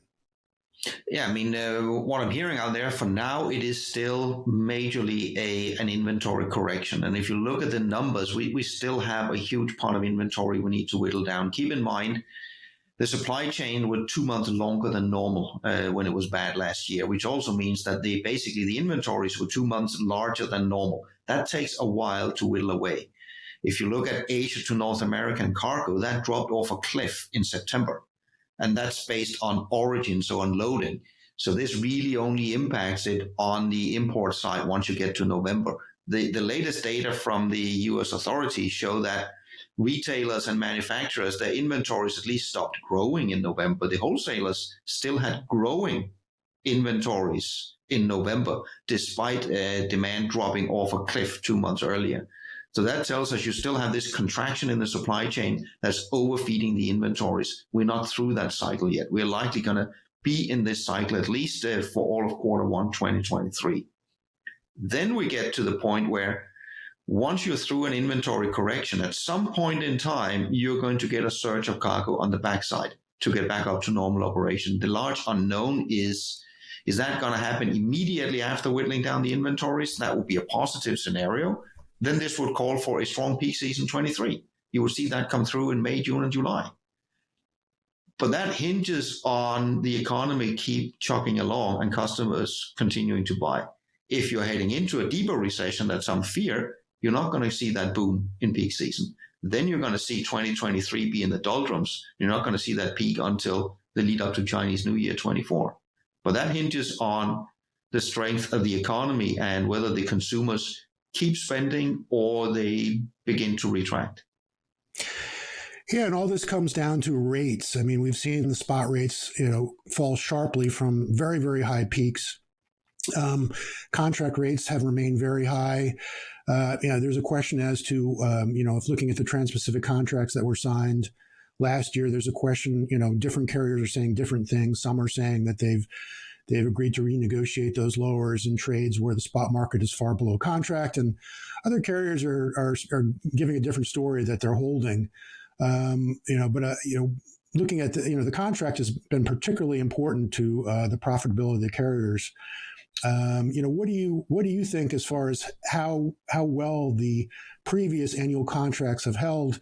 And looking at the Trans-Pacific, what are you thinking about for this year? I mean, it was an early negotiation last year. Is it going to be a late negotiation this year? It's going to be a late negotiation. And for now, I see a lot of customers out there. Sure, they're negotiating, but why would you want to sign in a market that is still going down? You're getting to levels where spot rates are now at below pre-pandemic levels. You're beginning to see contract rates even below the prevailing spot rates right now. So there's not a great deal of urgency on the side of the customers out there to sign contracts as rates are continuing to go down in an extremely weak market. And what we should not forget is, and that's not on the rational side, it's more on the emotional side, there is clearly a sentiment of payback on the side of a lot of the shippers out there looking at what they went through the last 2 years. Yeah, well, obviously, this has been, it continues to be an exciting time for container shipping. Just to wrap up, what sort of lessons do you think the industry has learned, and do you think they're going to do anything differently as a result of what they experienced during the boom? On the carrier side, I think the lessons that were to be learned, they had learned that already pre-pandemic. That was that you need to have a reasonable degree of consolidation so you can use, for example, blank sailings to avoid the excesses up and down in the market. And as I mentioned before, that doesn't preclude you might have a price war as you have right now every now and then, but it creates a more stable environment for the carriers. I think that lesson was learned already. If there's anybody out there to learn a lesson, I actually think we should look over on the shipper side instead. The lesson to be learned there is you cannot always take capacity for granted. That had been the case with perpetual overcapacity for 20 years. And then there was a harsh lesson to be learned that that's not always the case. And given the consolidation in the industry, this is something I hope the shippers have really learned over the last 2 years, that supply chain management is more about a procurement. It's not just a procurement function. There's always going to be space available. There's a risk element in there that might actually not always be the case. Great. Well, as always, I really appreciate you taking the time. I think we've all learned a lot here, and it's going to be an exciting 2023. So, Lars, thanks again for joining us. Well, thanks for inviting me. All right. Hi, everyone. Welcome to this Global Supply Chain Week Fireside Chat. I'm John Gallagher, Senior Editor at FreightWaves, and joining me is Peter Friedman. Peter is Executive Director at the Agriculture Transportation Coalition. AgTC represents not just exporters of ag products, but also ag importers as well, given the interconnectedness of ocean shipping supply chains. Peter advocates for his members here in DC in front of the Federal Maritime Commission and on Capitol Hill. Peter, thank you for joining us today. Thank you, John. Pleasure to be with FreightWaves. I wanted to try to squeeze in three subject areas that are currently affecting global supply chains that I know you've been following closely, Peter, and that is alliances among the container ship operators, dock worker labor talks on the U.S. West Coast, and ocean shipping legislation upcoming in the new Congress. So with regard to the alliances, Peter, we recently saw the breakup of Maersk and MSC. How significant is this, and what could it mean down the road for U.S. shippers? We think this is a pivotal moment. And we have now the two largest ocean carriers individually are now deciding they're going to go their own way. Now, it's pivotal because not just because one alliance is starting to split up and it'll be a multi-month process, because other alliances may also reorganize and some carriers come in, come get out, and so forth. We don't know exactly what's going to happen, but there's a general expectation of some change. But what's really important here is that we see two leading carriers, choosing different business plans, different directions, different paths forward, which actually is something from the agriculture exporter and the importer point of view, and frankly, all shippers, we'd like to see diversity in business plans among ocean carriers. One of the problems we faced, we believe, is the commoditization of container transportation, where every carrier does exactly the same thing with the same equipment, same routes, and so forth. We like to see some different approaches. And what we're seeing now is MSC focusing on acquiring more platforms, more vessels to be able to be, as it is now, the largest container carrier by capacity in the world. And Maersk, which heretofore has been the largest, choosing a different approach, choosing, as they say, to be a full-service, end-to-end logistics supplier, service provider. And I think that's a very different thing. Maersk has plans and has implemented purchasing those intermediate service providers, warehouses, trucking, customs brokerage, freight forwarder, and so forth. It's a very different approach from where the direction MSC is going.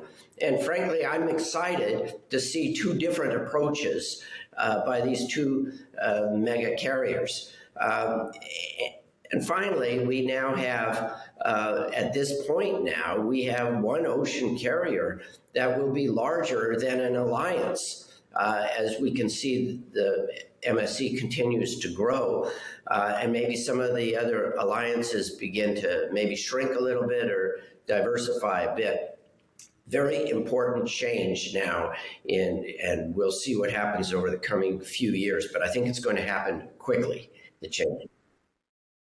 So in other words, just to kind of reiterate a point you brought up initially, you see this as, because alliances can have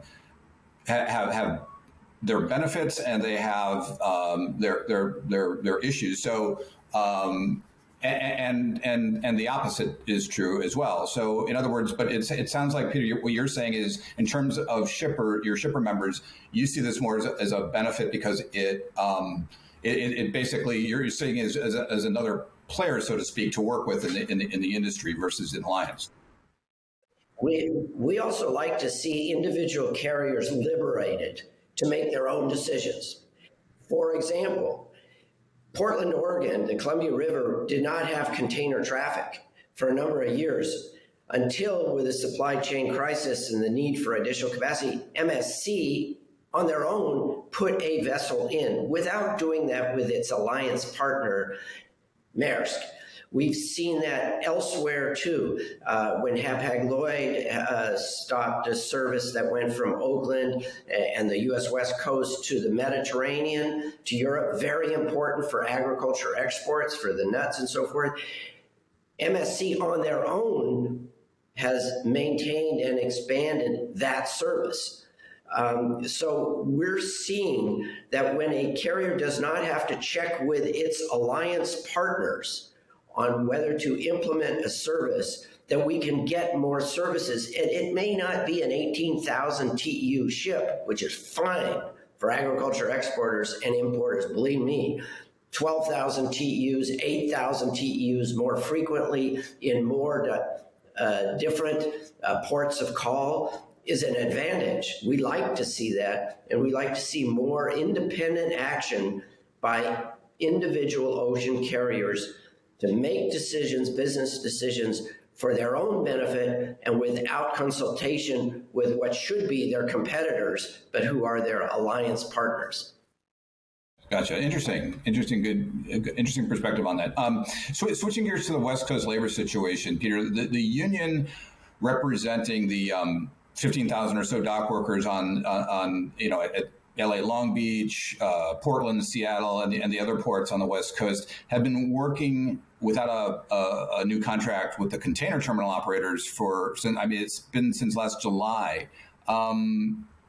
Both sides have said, they're committed to making sure there's no work disruptions as, they continue to iron out this new agreement. But what effect is this, contract uncertainty, so to speak, having on supply chain decisions of importers and exporters?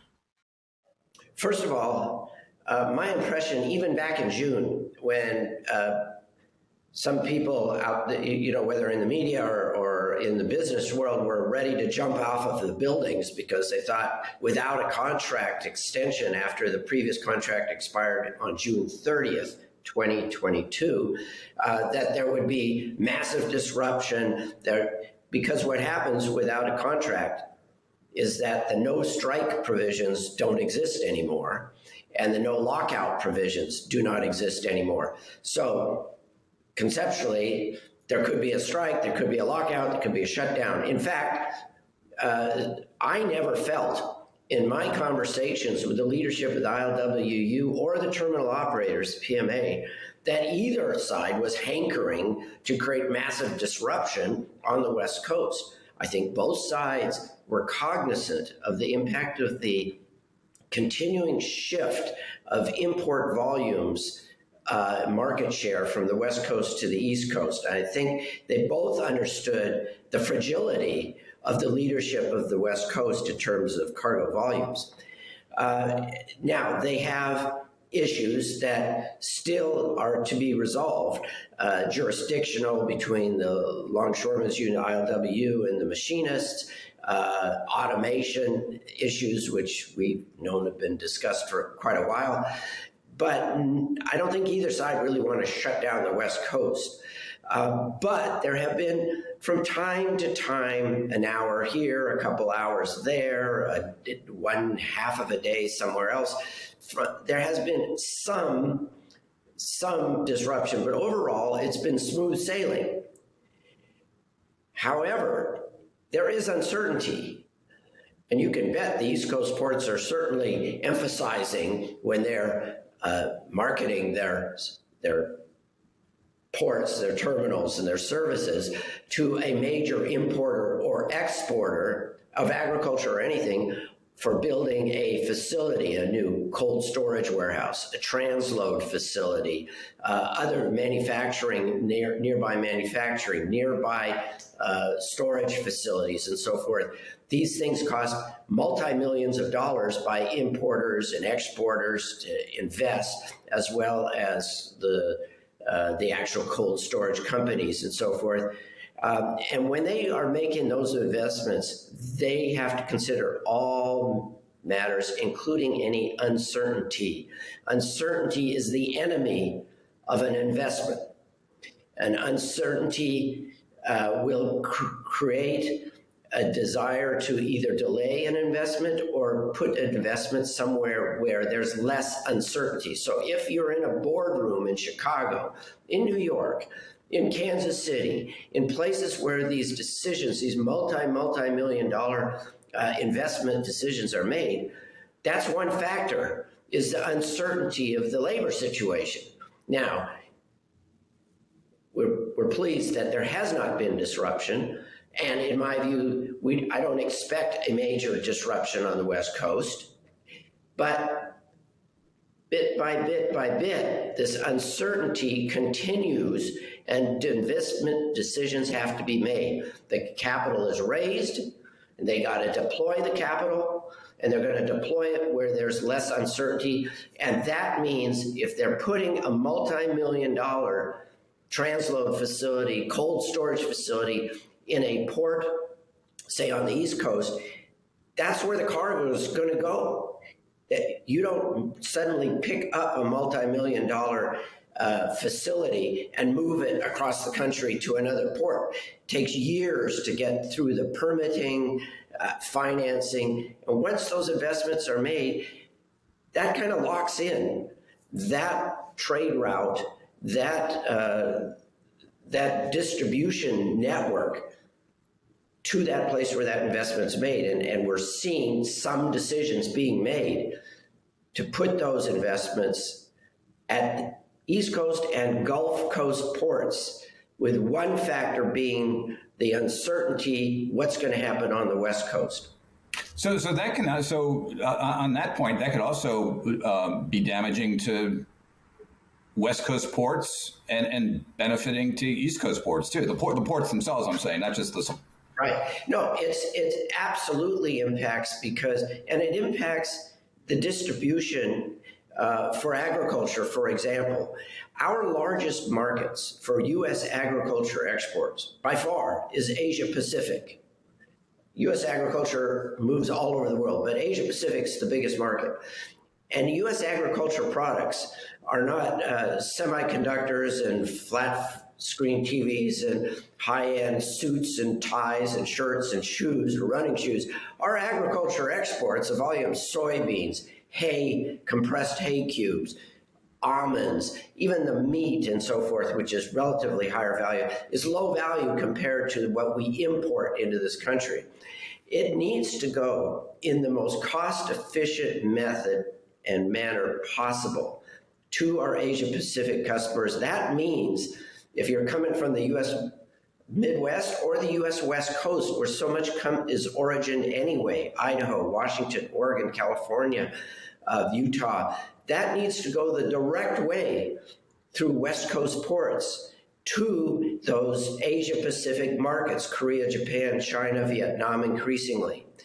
And if it can't go that way because the carriers have sort of moved some of the ships to accommodate the import cargo that now wants to go to the East Coast, well, then we have a problem, because our agriculture exports, as I said, have to go the most efficient way. You cannot drive a truckload of hay from Ellensburg, Washington, to Savannah or Charleston or Norfolk. It's non-economic to drive hay cubes across the country. That needs to go through those West Coast ports. So for agriculture exports, we need to keep the West Coast ports fully utilized by ocean carriers providing the services for exports. Right. Okay. And so to finally wrap this up concerning the upcoming legislation, Peter, there's an Ocean Shipping Reform Act 2.0 lurking up on Capitol Hill. Could you briefly talk about maybe a provision or two that you see likely to be included in that legislation that you see as being maybe the most impactful?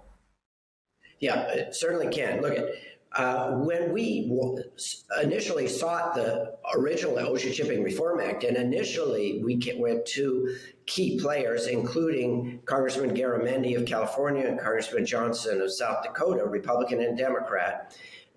We sought Ocean Shipping Reform Act. We proposed all sorts of things that are in it, including the detention demurrage provisions and so forth. And they were very receptive. As we know, it passed the legislation that we helped draft and motivate and advocated for, passed the Senate unanimously, passed the House 3 times. Rarely happens these days. And so we're back to them for a couple things. But I would say that what folks are going back to them for, a lot of it comes from the agencies who are to implement Ocean Shipping Reform Act, where they see some additional needs, some additional authority. There are 2 provisions.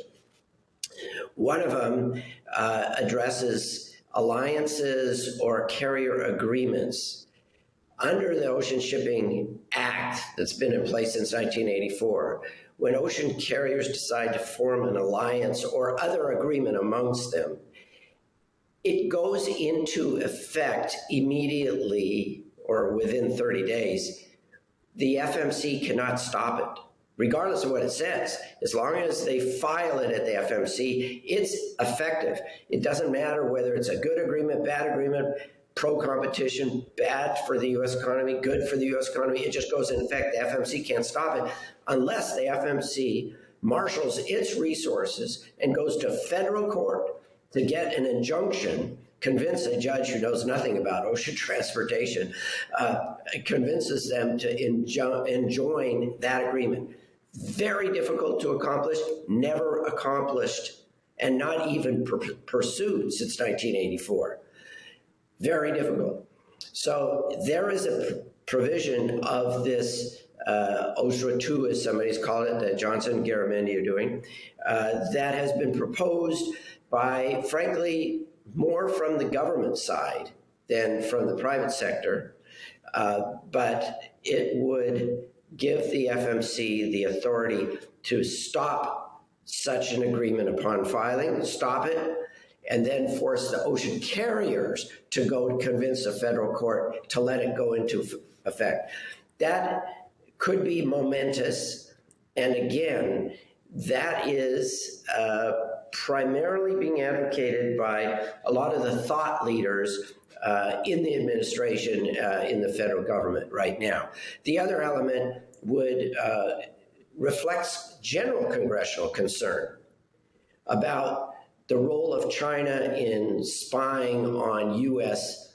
and international business. And that's throughout Congress, whether it's a balloon going across Montana or whether it's the Shanghai Shipping Exchange or some software programming that the Chinese want to have in to any vessels who are calling on China, which is still the monster in terms of cargo movement.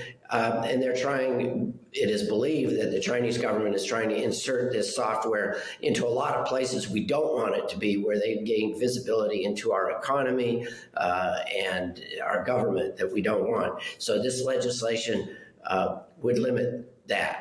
Gotcha. Those are the two major provisions. Yep. Thank you. The Congress is going to try to get China involved in every part of a lot of legislation on the Capitol Hill, including ocean shipping.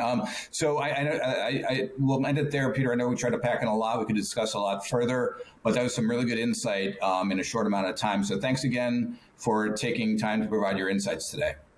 Thank you very much, John. You always do a good interview. And thanks, everyone, for joining us. Hello, everyone, and welcome, of course, to Global Supply Chain Week. I'm Anthony Smith, Chief Economist here at FreightWaves, and I am certainly excited about this upcoming conversation because we have Rosemary Coase, who is the Executive Director over at the Reshoring Institute, and we are just thrilled to have you back with us, Rosemary. And of course, you're executive director there, but it doesn't stop there. You also have your own management consulting firm where you are an expert witness at as well. You're also a best-selling author and have a long history here in the supply chain. Thanks so much for your time today. Yeah, thank you. I'm delighted to be here. And so, Rosemary, jumping into it, leading in with one of course, your expertise here at the Global Supply Chain Week. We're talking about reshoring. And of course, you are founder and executive director over at the Reshoring Institute. And this has been just such a big topic as of late. Of course, we got to hear you from F3, really hearing about all the fascinating trends that's been happening. But this has been something that you've been watching for quite some time. When we're looking at reshoring, what do you think some of the big benchmarks are going to be throughout the new year in 2023? Yeah, well, reshoring is not a new idea. We've actually, the Reshoring Institute has been around for going on 7 or 8 years now. And it all started back in 2012 when Barack Obama and Mitt Romney were running for president. And they were both China bashing like crazy. And I've been doing a lot of work with my clients offshoring to China, setting up factories in China, expanding there, sourcing there. And as Obama and Romney were China bashing, I'm thinking, oh man, I can't tell anybody what I do for a living. This is awful. And actually, it sparked a lot of conversation with clients who asked me, would it be possible to bring stuff back, or they just didn't believe it, that, there was any way we could compete in the U.S. But that trickle of conversation got bigger and bigger and bigger over the last few years. And then with the pandemic, that was the real kicker, because so many companies experienced risk in their global supply chains, shortages of parts, delayed parts, communication difficulties, all sorts of things that happened in global supply chain. And then, of course, the port congestion and the results of all of that. And so now, reshoring is like a hot topic, right? It's on every board agenda, and most of the companies. I think I saw a survey recently that about over 80% of companies in America were considering reshoring. But that doesn't mean that you're going to rip everything out of China and bring it all back to the U.S. It's more subtle than that. What we're seeing mostly right now is companies that are starting to rebuild their supply chains inside the U.S. So domestic sourcing, for example, those parts that they were getting from China, they're now trying to do domestic sourcing for them. There is more expanding of operations in the U.S., where in the past, my clients would say, get me to China. And that was kind of the answer, right? In today's environment, there's a lot more thoughtful analysis and strategy work that goes into that decision making. So we're seeing companies that are interested in expanding their operations here, bringing some of their production back, domestic sourcing. All these things are contributing to expanding in the U.S. and certainly will be a boom to our economy here locally. Certainly will be. And I think this is one of those big areas where, of course, thinking from a macroeconomic standpoint, we look at industrial production, it remains very high, generally speaking. It continues to increase, year after year for the most part. But a lot of our production domestically has been, more capital intensive. And so we're seeing more, higher tech investment. But we're looking at reshoring here. What are going to be some of the hurdles that we're going to have to jump through? Because I know that other aspect of labor is going to be a definite need. We're looking at skilled labor and things like that. Yeah, you're absolutely right. So there are a number of hurdles, obviously. And, I think we have to think about reshoring and rebuilding manufacturing in America on a different level from what our grandparents did. So my grandfather was a metal worker at a company in Warren, Ohio. And I can remember he came home from work and he was dirty and smelly and greasy, and it was gross, right? I didn't want to have anything to do with manufacturing. But I live in Silicon Valley, and I can tell you that the manufacturing groups around here, you have to get in a bunny suit and you're in a clean environment, and it looks very different. The factory floor is full of computers that move production along or test for quality. So these kind of changes represent a significant shift in skill levels and the kind of workers that are going to the factory. Quite honestly, we don't want the 23-cent an hour T-shirt production back in the U.S. What we want are high-tech and highly automated production processes that pay a better living wage, but they also require a higher skill level. So in my view, there's lots of open jobs in the U.S., over 2 million open jobs, and there are lots of people unemployed. The mismatch is that the skills that are required now are not the skills that those available workers have. So if you think about manufacturing today, it's full of computers, full of communications, full of, different techniques, and it doesn't look dirty and smelly like it used to. And that means that we need to reskill our workers. So I really think we have a education and skills problem, not a labor shortage problem per se. So we need to reskill those people to be able to fill the jobs.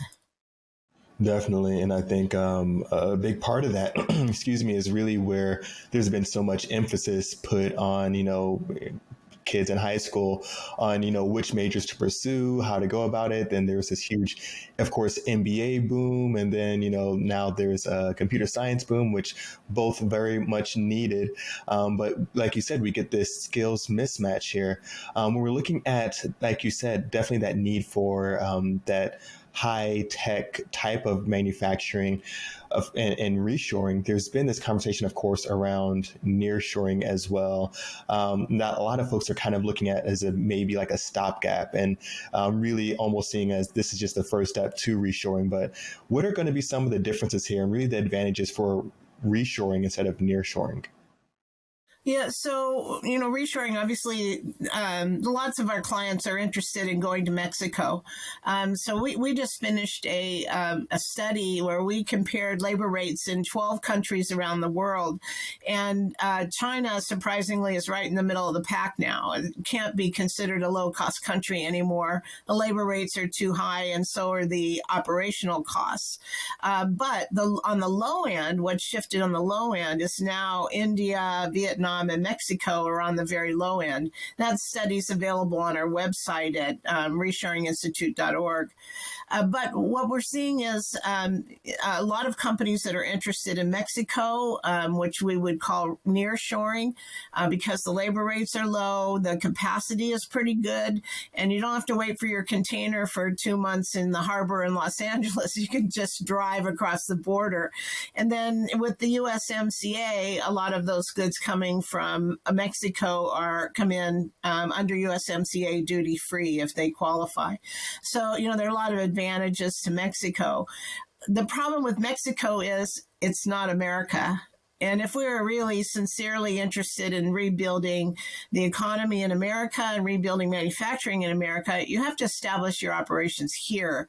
And all of that is fine, well and good. There's lots of issues related to that. But I think we also have to take a step back and think about your product. So if you have high labor content in your product, that means, so for example, if you're making apparel and you have a sewing shop, that's a lot of labor content. Or if you're making athletic shoes, for example, I worked for a client a couple of years ago and visited all of their factories in Vietnam and in China. And I was astonished to see how much labor was involved in making athletic shoes. So, when you turn your shoe over and there are those little black sections or different colored section patterns on the back, each of those little squares are individually glued on by a person, right? So the labor content is huge. So when you have products like that, you want to look for a low-cost labor country or a low-cost labor environment, sort of central Mexico, for example, instead of at the borders. But if you have an automated production or a production that doesn't require so much labor, let's take textiles, for example. Well, apparel is high touch labor. The making or manufacturing of textiles is very automated. So in that case, you could bring back the textile production with an automated factory, and then perhaps send the sewing of apparel offshore to a low-cost labor country. So, you really have to think through these decisions. It's not simple, and it's often not very easy. And then you asked about hurdles, too. So, there's a lot of welcoming environments in the U.S. these days. There's a lot of states that are offering incentives. The U.S. government sort of awakened and now is putting money and assistance into helping certain sectors to come back. For example, semiconductors is burgeoning right now. There's semiconductor plants being built in several states across America. Pharmaceuticals, EV production. So, these are areas where we need to emphasize. So there's a lot of those kind of incentives being offered. But there are also many hurdles when you're leaving China. So that's a whole nother topic. Very difficult to extract yourself from China. But I'm here to tell you, you better be thinking about it, because the situation in China is not going to get any better. It's going to continue to deteriorate. Rosemary, I think those are definitely some wise words there. I mean, and I think you hit the nail right on the head. We're looking at reshoring. It's really around more so honing in on some of the capital intensive efforts more so than the labor intensive ones, which could still be maybe done nearshoring or still overseas to some extent. We're looking at, some of those initiatives really with nearshoring. Are there any benchmarks that you are kind of wanting to see, whether it might be this year or maybe in the next 5 years, in our reshoring initiative here in the U.S.? Well, I think, it's really hard to capture any valid statistics. So as a general rule, we can see that labor is increasing, and there's certainly a lot of people that will publish new press releases and news articles about building a plant here or putting 200 people to work or that sort of thing. But there are no valid statistics. So the U.S. Department of Labor does not capture reshoring jobs, only jobs growth in the U.S. So there are some other groups and agencies that publish statistics, but they can't be verified. So you got to keep that in mind, first of all. However, I would say that it's directionally correct. We are on a positive note. We are indeed building our labor force in the U.S., and we can tie that to many reshoring initiatives that include rebuilding manufacturing here or putting more people to work here. So it's definitely happening. There's no question about it. We're busy helping lots of clients with their reshoring efforts and their product labeling efforts and their location discussions and all of that. I mean, you can just feel the momentum and the amount of inquiries we get. Awesome. And Rosemary, of course, it's been amazing to have you on for this chat here. Real quick, before we conclude this conversation, as I mentioned at the beginning of this talk, you are a best-selling author. Can you give us your latest book maybe, or where people can reach out and find more about you? Yeah, all of my books are on Amazon, so you can search on my name, Rosemary Coates, on Amazon, and they're all available there. My most recent book I wrote together with an attorney. It's called Legal Blacksmith: How to Avoid and Defend Supply Chain Disputes, and that is really kind of an interesting sort of handy desk reference. The first part of each chapter is about the functional area, for example, forecasting or planning or warehouse management. The back half of the chapter was written by my co-author, Sarah Rathke. She's an attorney in Cleveland, supply chain attorney, actually, and she wrote the back half of each chapter on the legal clauses and precedents that you need to consider when you're putting together supply chain contracts and so forth. So it's a really interesting book for supply chain professionals. And I'm working on a 6th book. Keep my fingers crossed it's going to be this year. It's a lot of hard work to write a book. And that one will be interesting too, although I'm not quite ready to announce what it's all about. Well, Rosemary, I know I will be for sure waiting for that 6th book announcement. And thank you so much for your time today. You're welcome. Thank you. And thank you all so much for tuning in. That's going to do it for this Fireside Chat, but this is the Global Supply Chain Week, and we have tons more content coming up. When guests come to an event like F3, we know what they want is a chance to show off their products, their swag, and make new partnerships that will last until our next FreightWaves event. But the problem is there are so many industry events, it can be so hard to find the right one to invest your time and energy in. We at FreightWaves take your investment seriously. Which is why we've brought together thousands of industry professionals in one city over 3 days to showcase all you have to offer. Because your successful connections at an event like F3 move all of us forward. Don't believe us? Join us in June.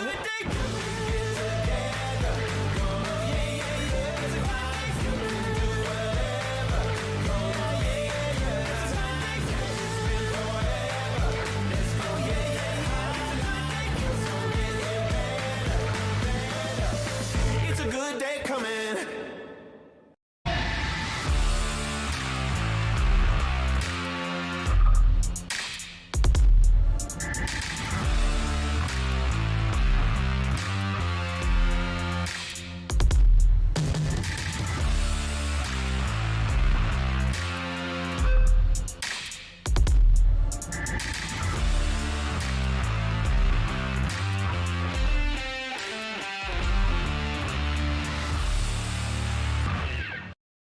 The 2023 Freight Tech 25 list is filled with meaningful innovators from across the industry who are helping shape what the future of supply chain will look like. Check out the full list of these companies and all the latest Freight Tech news at FreightWaves.com.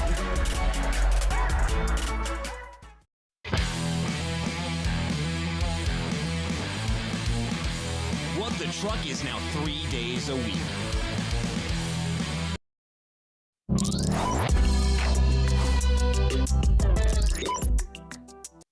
Welcome back to Global Supply Chain Week. Hopefully you enjoyed that little bout of fireside chats as the first group and some really great information that came out of those ones, Anthony. That's right. So it was awesome getting to chat with, of course, Rosemary on my fireside chat and really being able to learn about what some of the biggest initiatives are when we're looking at nearshoring or reshoring within the U.S. and really what some of the main priorities are going to be. And really being able to learn about how connected some of the supply chain is. Of course, we can get stuck in our own silos, whether we only operate in the intermodal space, truckload space, or maybe we're only in the maritime space, but really learning about different aspects of the supply chain is so helpful. Absolutely. You know, we had this conversation in FreightWaves Now earlier last week about kind of the regionalization of our supply chains. Do we break out of globalization into regionalization? I think that maritime, the way that changes in reshoring is going to be a big part of that conversation. 100%. And it's always interesting to hear, of course, from Noe Mahoney on what's happening near here in North America with Mexico and really how that's all being positioned. Absolutely. So if you missed that fireside chat with Anthony or any of our other fireside chats with Greg Miller or John Gallagher, you can, of course, find those on demand after our event today. Those will be up at tv.freightwaves.com. Written recaps of all of our sessions from today will be up on freightwaves.com as well, thanks to our very talented and editorial staff. So go ahead and go give those a check out if you've missed it. We got to give a big shout out to our event sponsor for the day. Roadrunner is our universal sponsor for Global Supply Chain Week this week. These events don't happen without their help, so thank you guys to Roadrunner so much for the incredible help and opportunity sponsoring this event.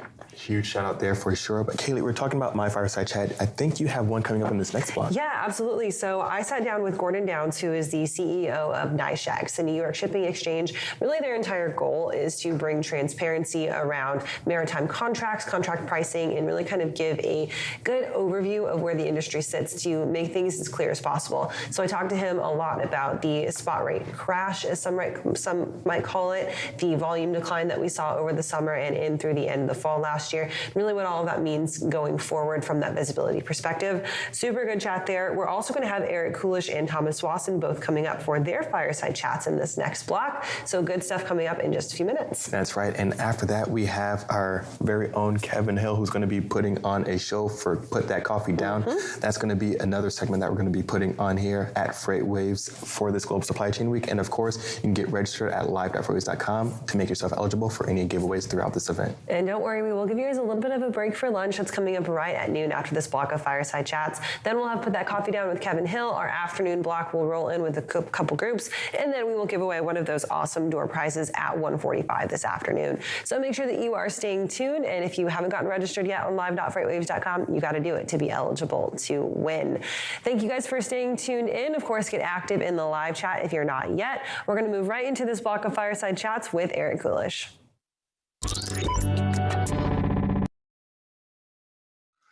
Welcome to this session of Global Supply Chain Week. I'm Eric Coolish, Air Cargo and Supply Chain Editor at FreightWaves.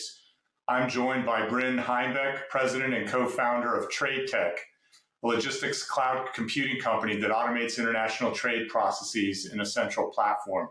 Bryn, welcome to FreightWaves Virtual Chat. Thanks, Eric. It's good to see you again. Likewise, it's been a while. Describe TradeTech. You're really a platform connecting different parts of the supply chain, which is a continuing need in the industry. But I keep hearing how the logistics sector is way behind other industries in tech utilization. So how do we get to a point where people are taking advantage of this connective tissue companies like TradeTech provide? Well, we're a platform, Eric, we're a globally available platform, and that counts in global logistics. And on a platform, you have a combination of consistency in data, the ability to move, the applications are integrated, so sales, operations, and accounting, purchase order management. So it's an end-to-end logistics process that stretches around the globe. And then the accounting functionalities. And then that platform is also connected to key entities such as customs agencies and carriers, both air and ocean. At the end of the day, what we're trying to do two things: bring people together on a single place, a single platform, so they can work together no matter where they are, anywhere in the world, in a consistent process to move goods from beginning to end. Right. But I've heard you describe the industry and just in general, so I've heard others say that, the supply chain industry from a technology adoption standpoint is, light years behind everyone. Where would you put it? And how do we get people to use a platform if they're kind of in the analog days? Global trade was faced with a problem. It's global. Along came in the 80s the concept of the mainframe. It was absolutely proven out as the way to do for business, and it worked exceptionally well in the US and in Europe. And we have the boom of containerization and globalization going on. The problem with the old interface doesn't travel, and global trade demands that it'd be everywhere. The U.S. military faced this problem also, and they developed a new interface methodology called the browser, HTML, everything we know as the internet today. And you would have thought that the next group of people to adopt this would have been global traders, whether they're the logistics providers or the buyers and sellers, importer, exporters. But they didn't. They'd already invested so much in the strategy of the 90s, which was decentralized computing. And we're still there, and they've invested. It's not that people haven't spent money on software, that we don't have it. It's that we've spent billions and trillions of dollars on decentralized computing. And that leaves us all working in our own little villages and our own little environments and unable to be consistent in what we do relative to people inside our own organizations and with people like our customers and vendors.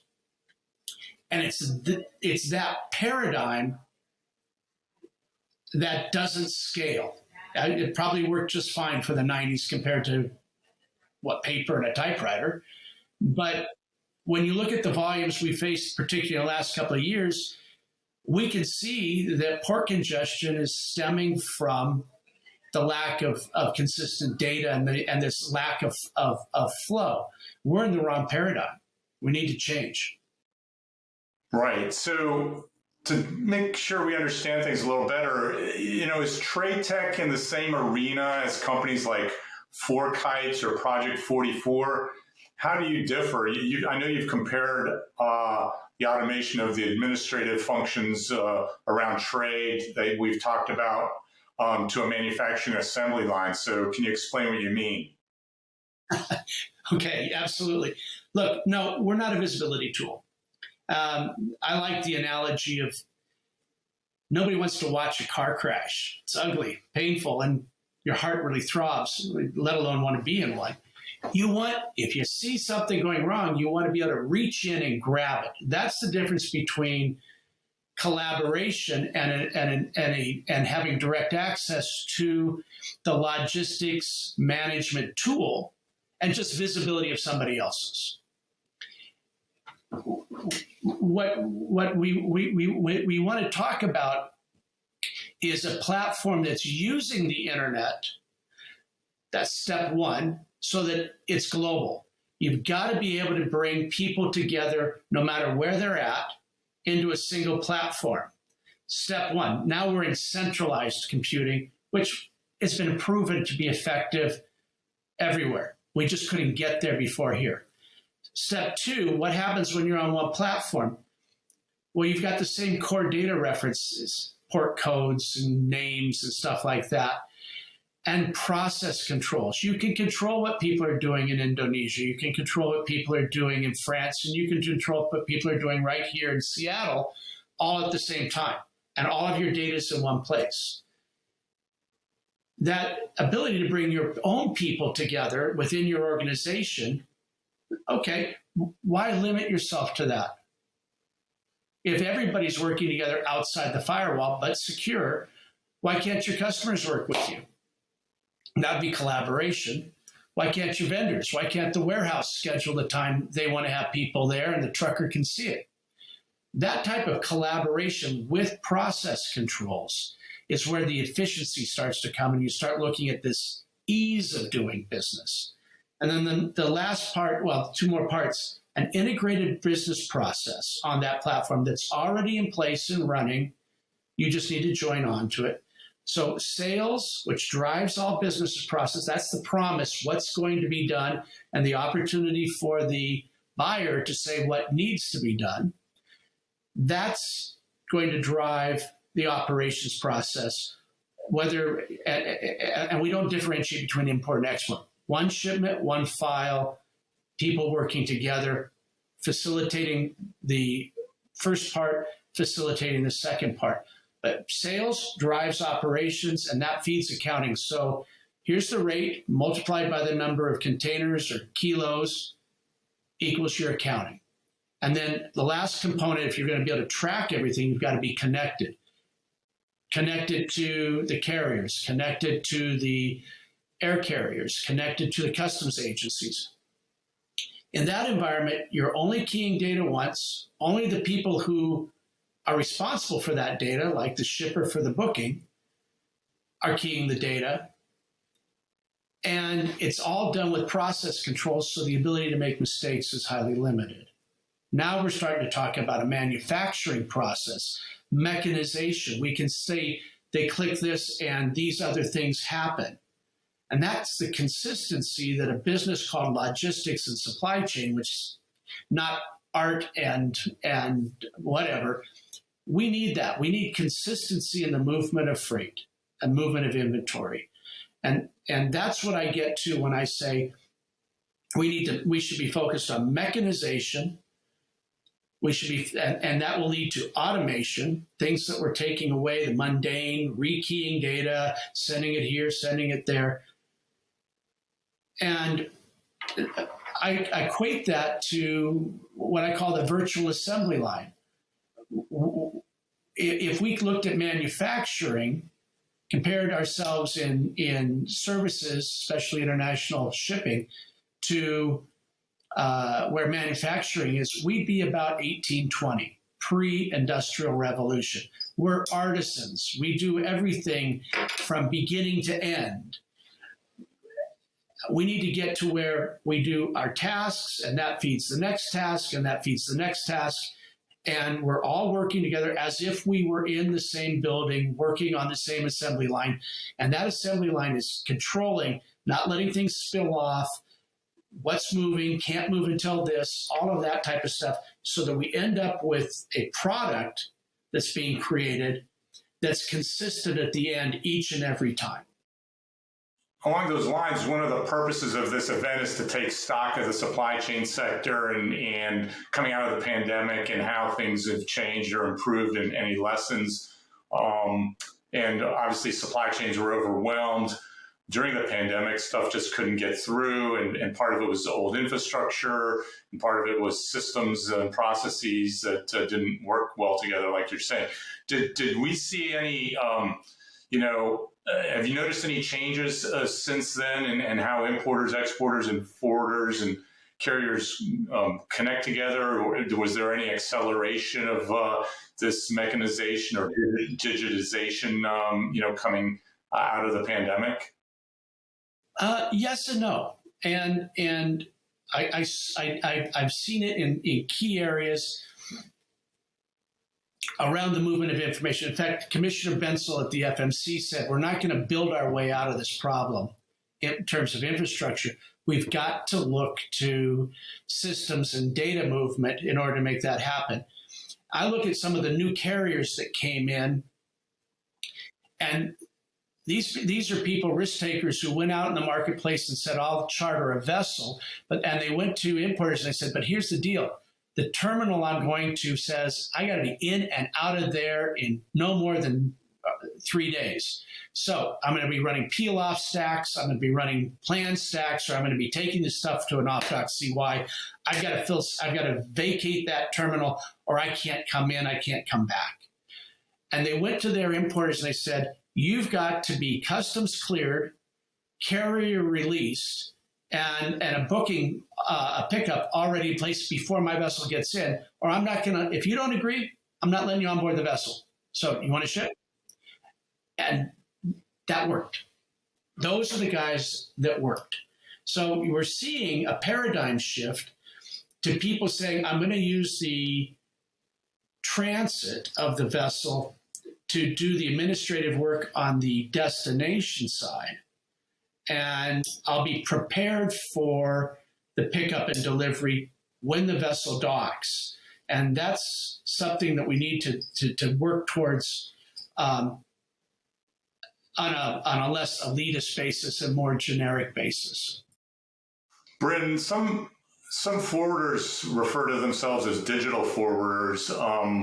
Have there been any forwarders that have been successful building their own platforms that try to provide this, end-to-end maybe visibility, or you said it's more about connecting the processes. So I assume you'll argue that an off-the-shelf platform is a better solution. I will. Now, look, I know that we have customers who are on a cloud and they're working everybody in a single place, and so therefore are digital. I've got one customer, a very large customer in Japan, for example, that's using our financial clearinghouse to settle the reimbursement of costs to whoever paid the cost for the carriage and distribution of the revenue for profits. And they do it out of Tokyo with 2 people. They're moving thousands of shipments all over the world each month, and they just click a couple of buttons and they're done and closed 4 days after the end of each month. That's the promise of digitization. The vast majority, I don't see it because they've got this huge internal investment in decentralized computing. And until they decide to get on a single platform with an internet-based front end, they haven't passed step 1. They don't collect $200. They're not in the go. So, right. So it depends. So at the end of the day, the customer or the user's kind of the roadblock because they can't fully utilize that platform that they're trying to connect to.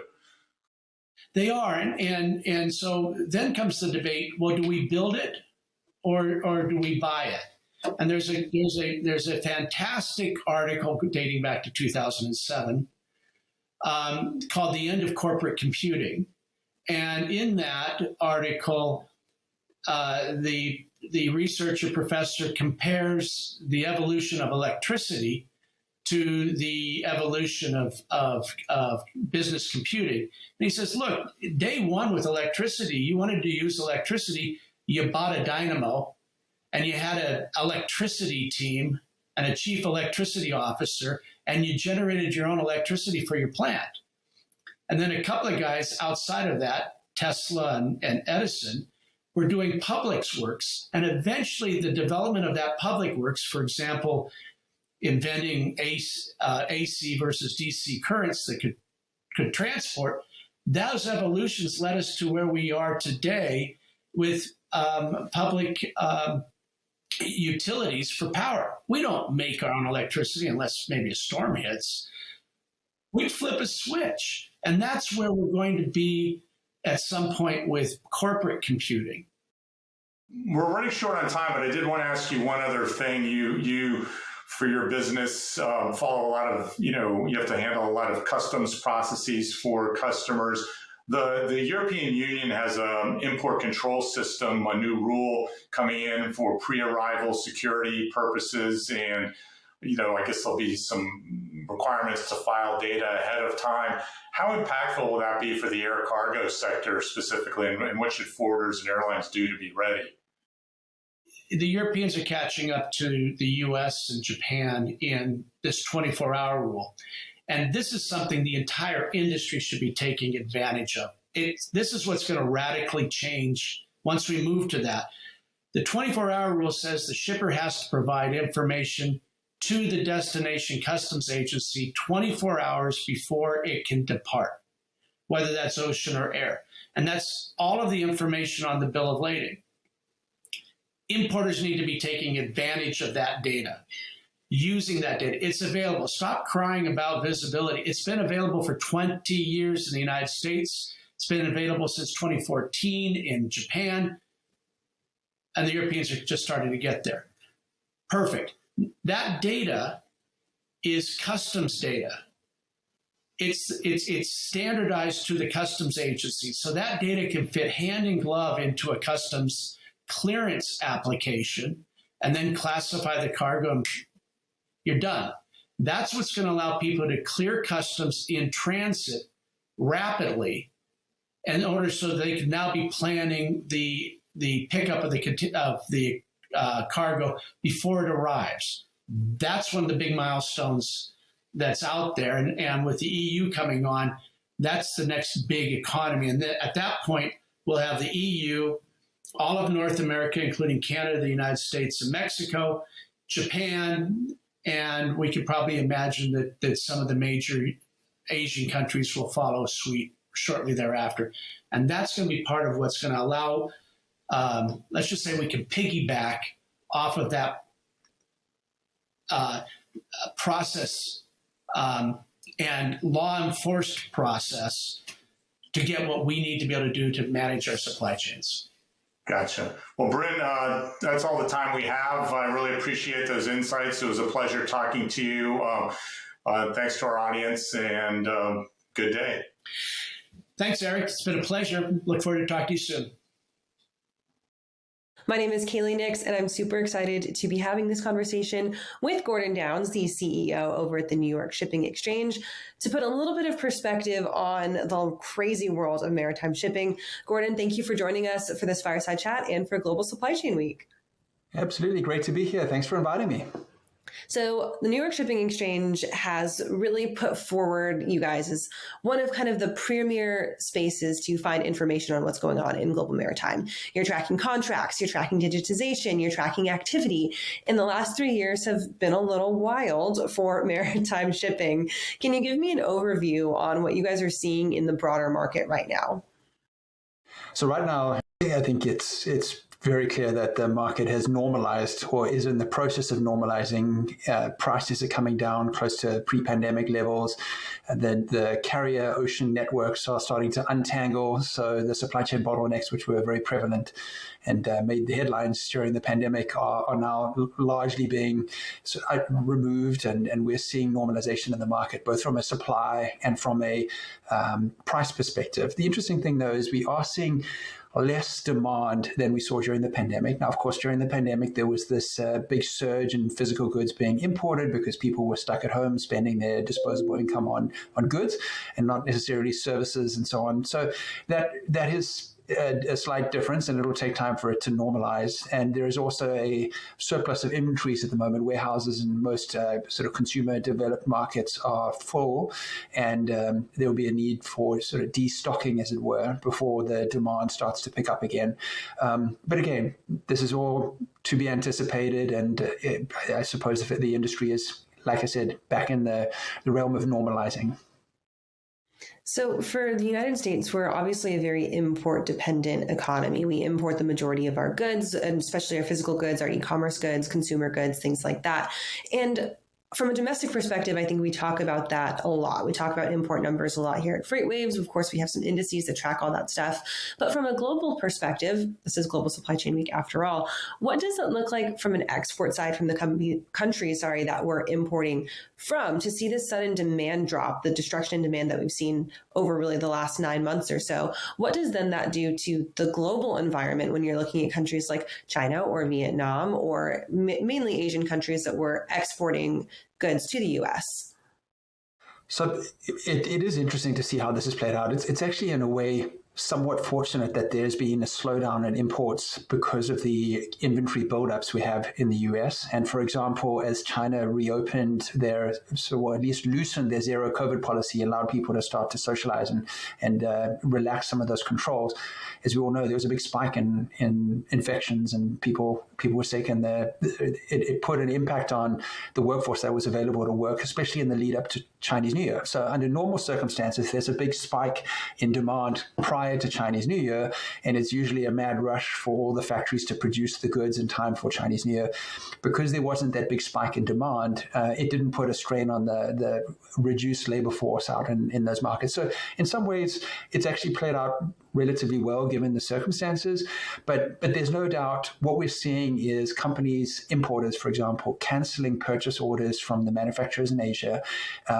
What I think is likely to happen is we'll see destocking take place, and then companies need to reinstate their purchase orders so they can get fresh goods flowing back into their supply chains. And that'll probably happen at similar times. And we will see somewhat of a bullwhip effect. And anyone who studied supply chain knows about this bullwhip effect that can happen very easily.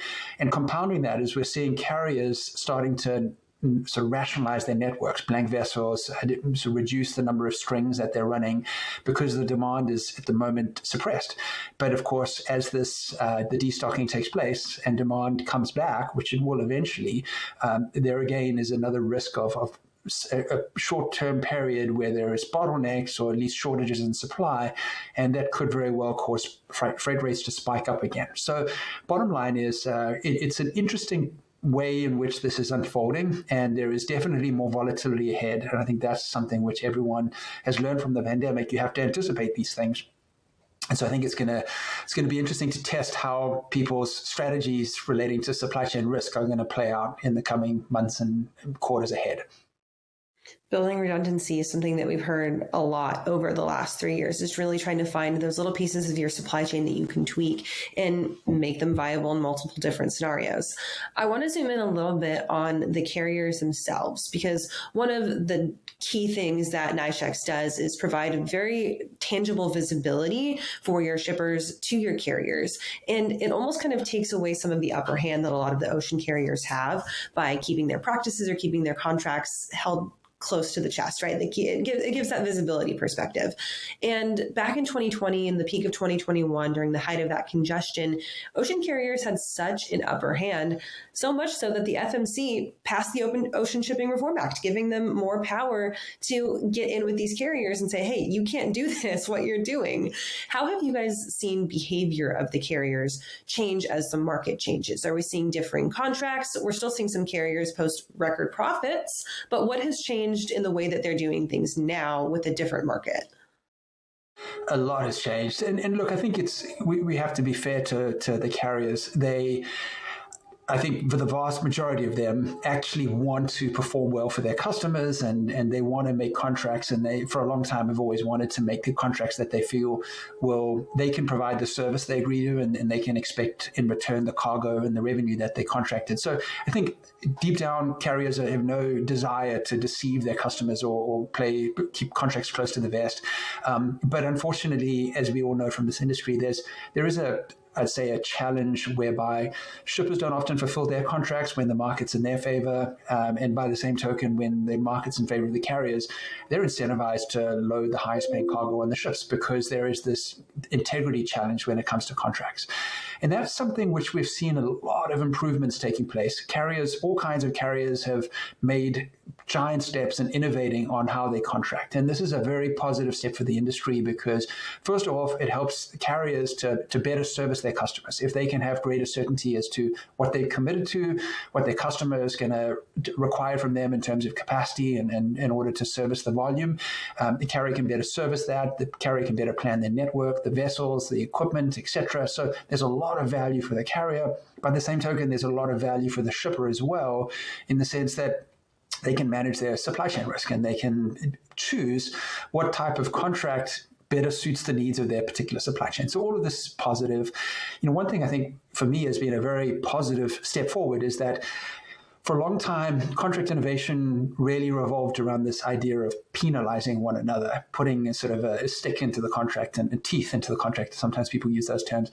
And we're seeing, yes, there is innovation in that respect, but there's also a lot of innovation in terms of the positive incentives. So by a carrier and a shipper performing, there is more access to capacity in the future, potentially better terms, potentially performance being tied to, and I'm talking about contract performance, being tied to VIDs and other things like that. So there is a lot of innovation. It's not all negative, that's for sure. There's a lot of positive incentives coming into play.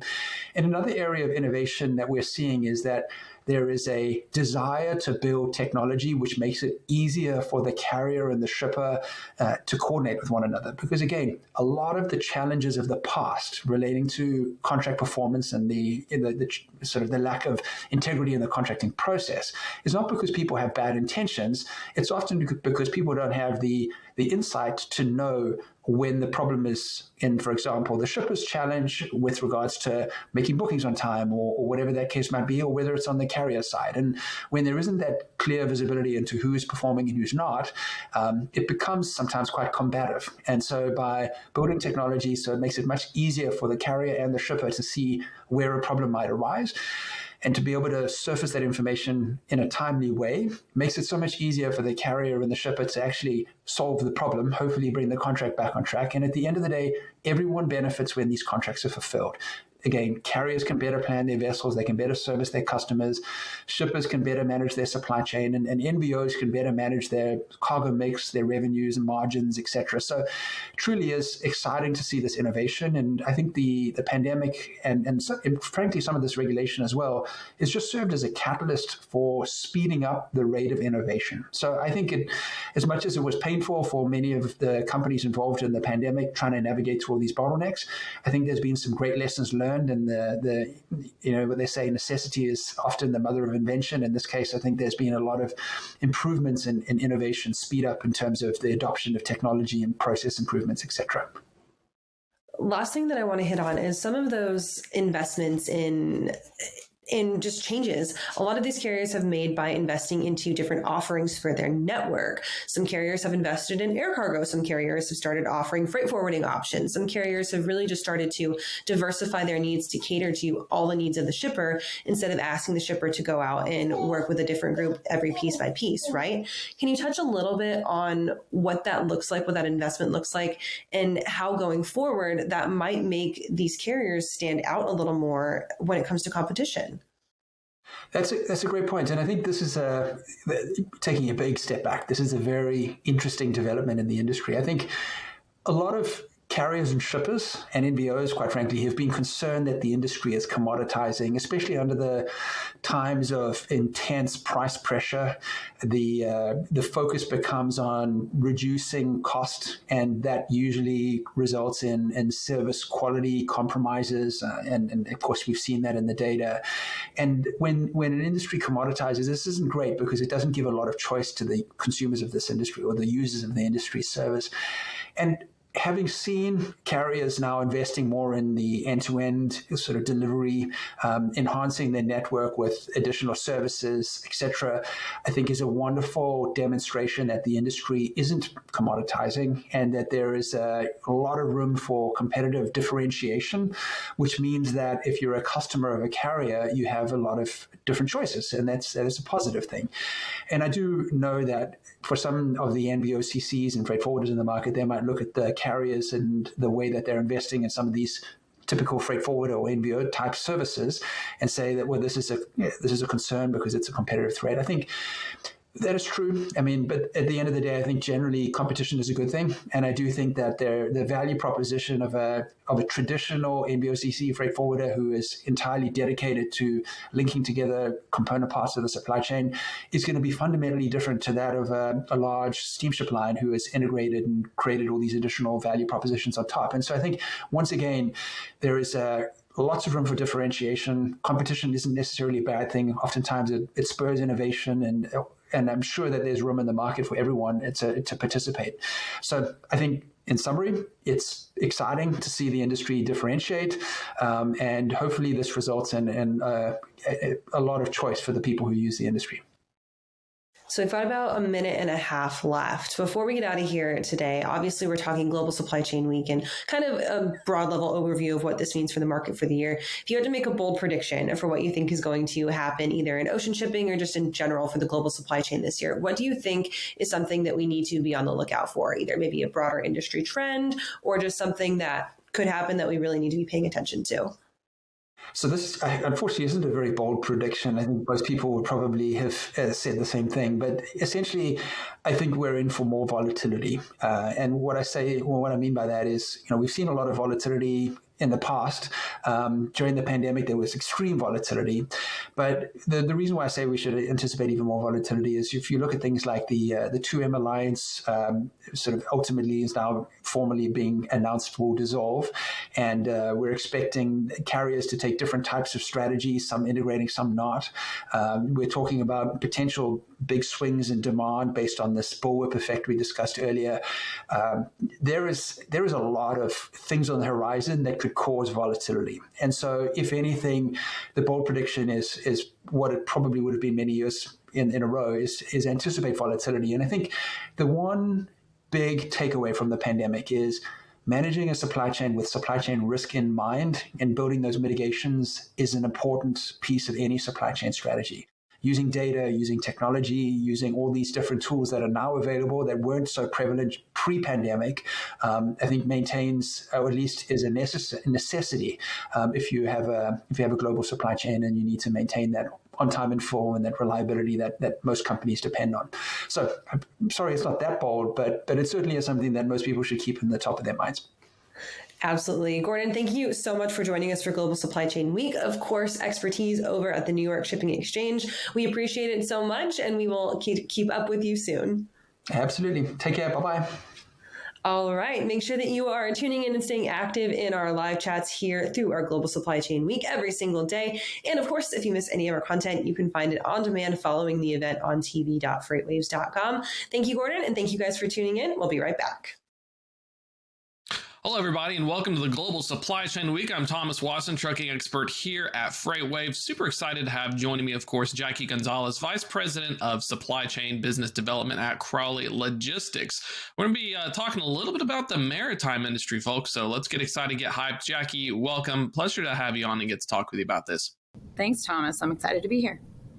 And, for folks who don't know much about Crowley and even the work you're doing in maritime, explain a little bit about kind of what you all do.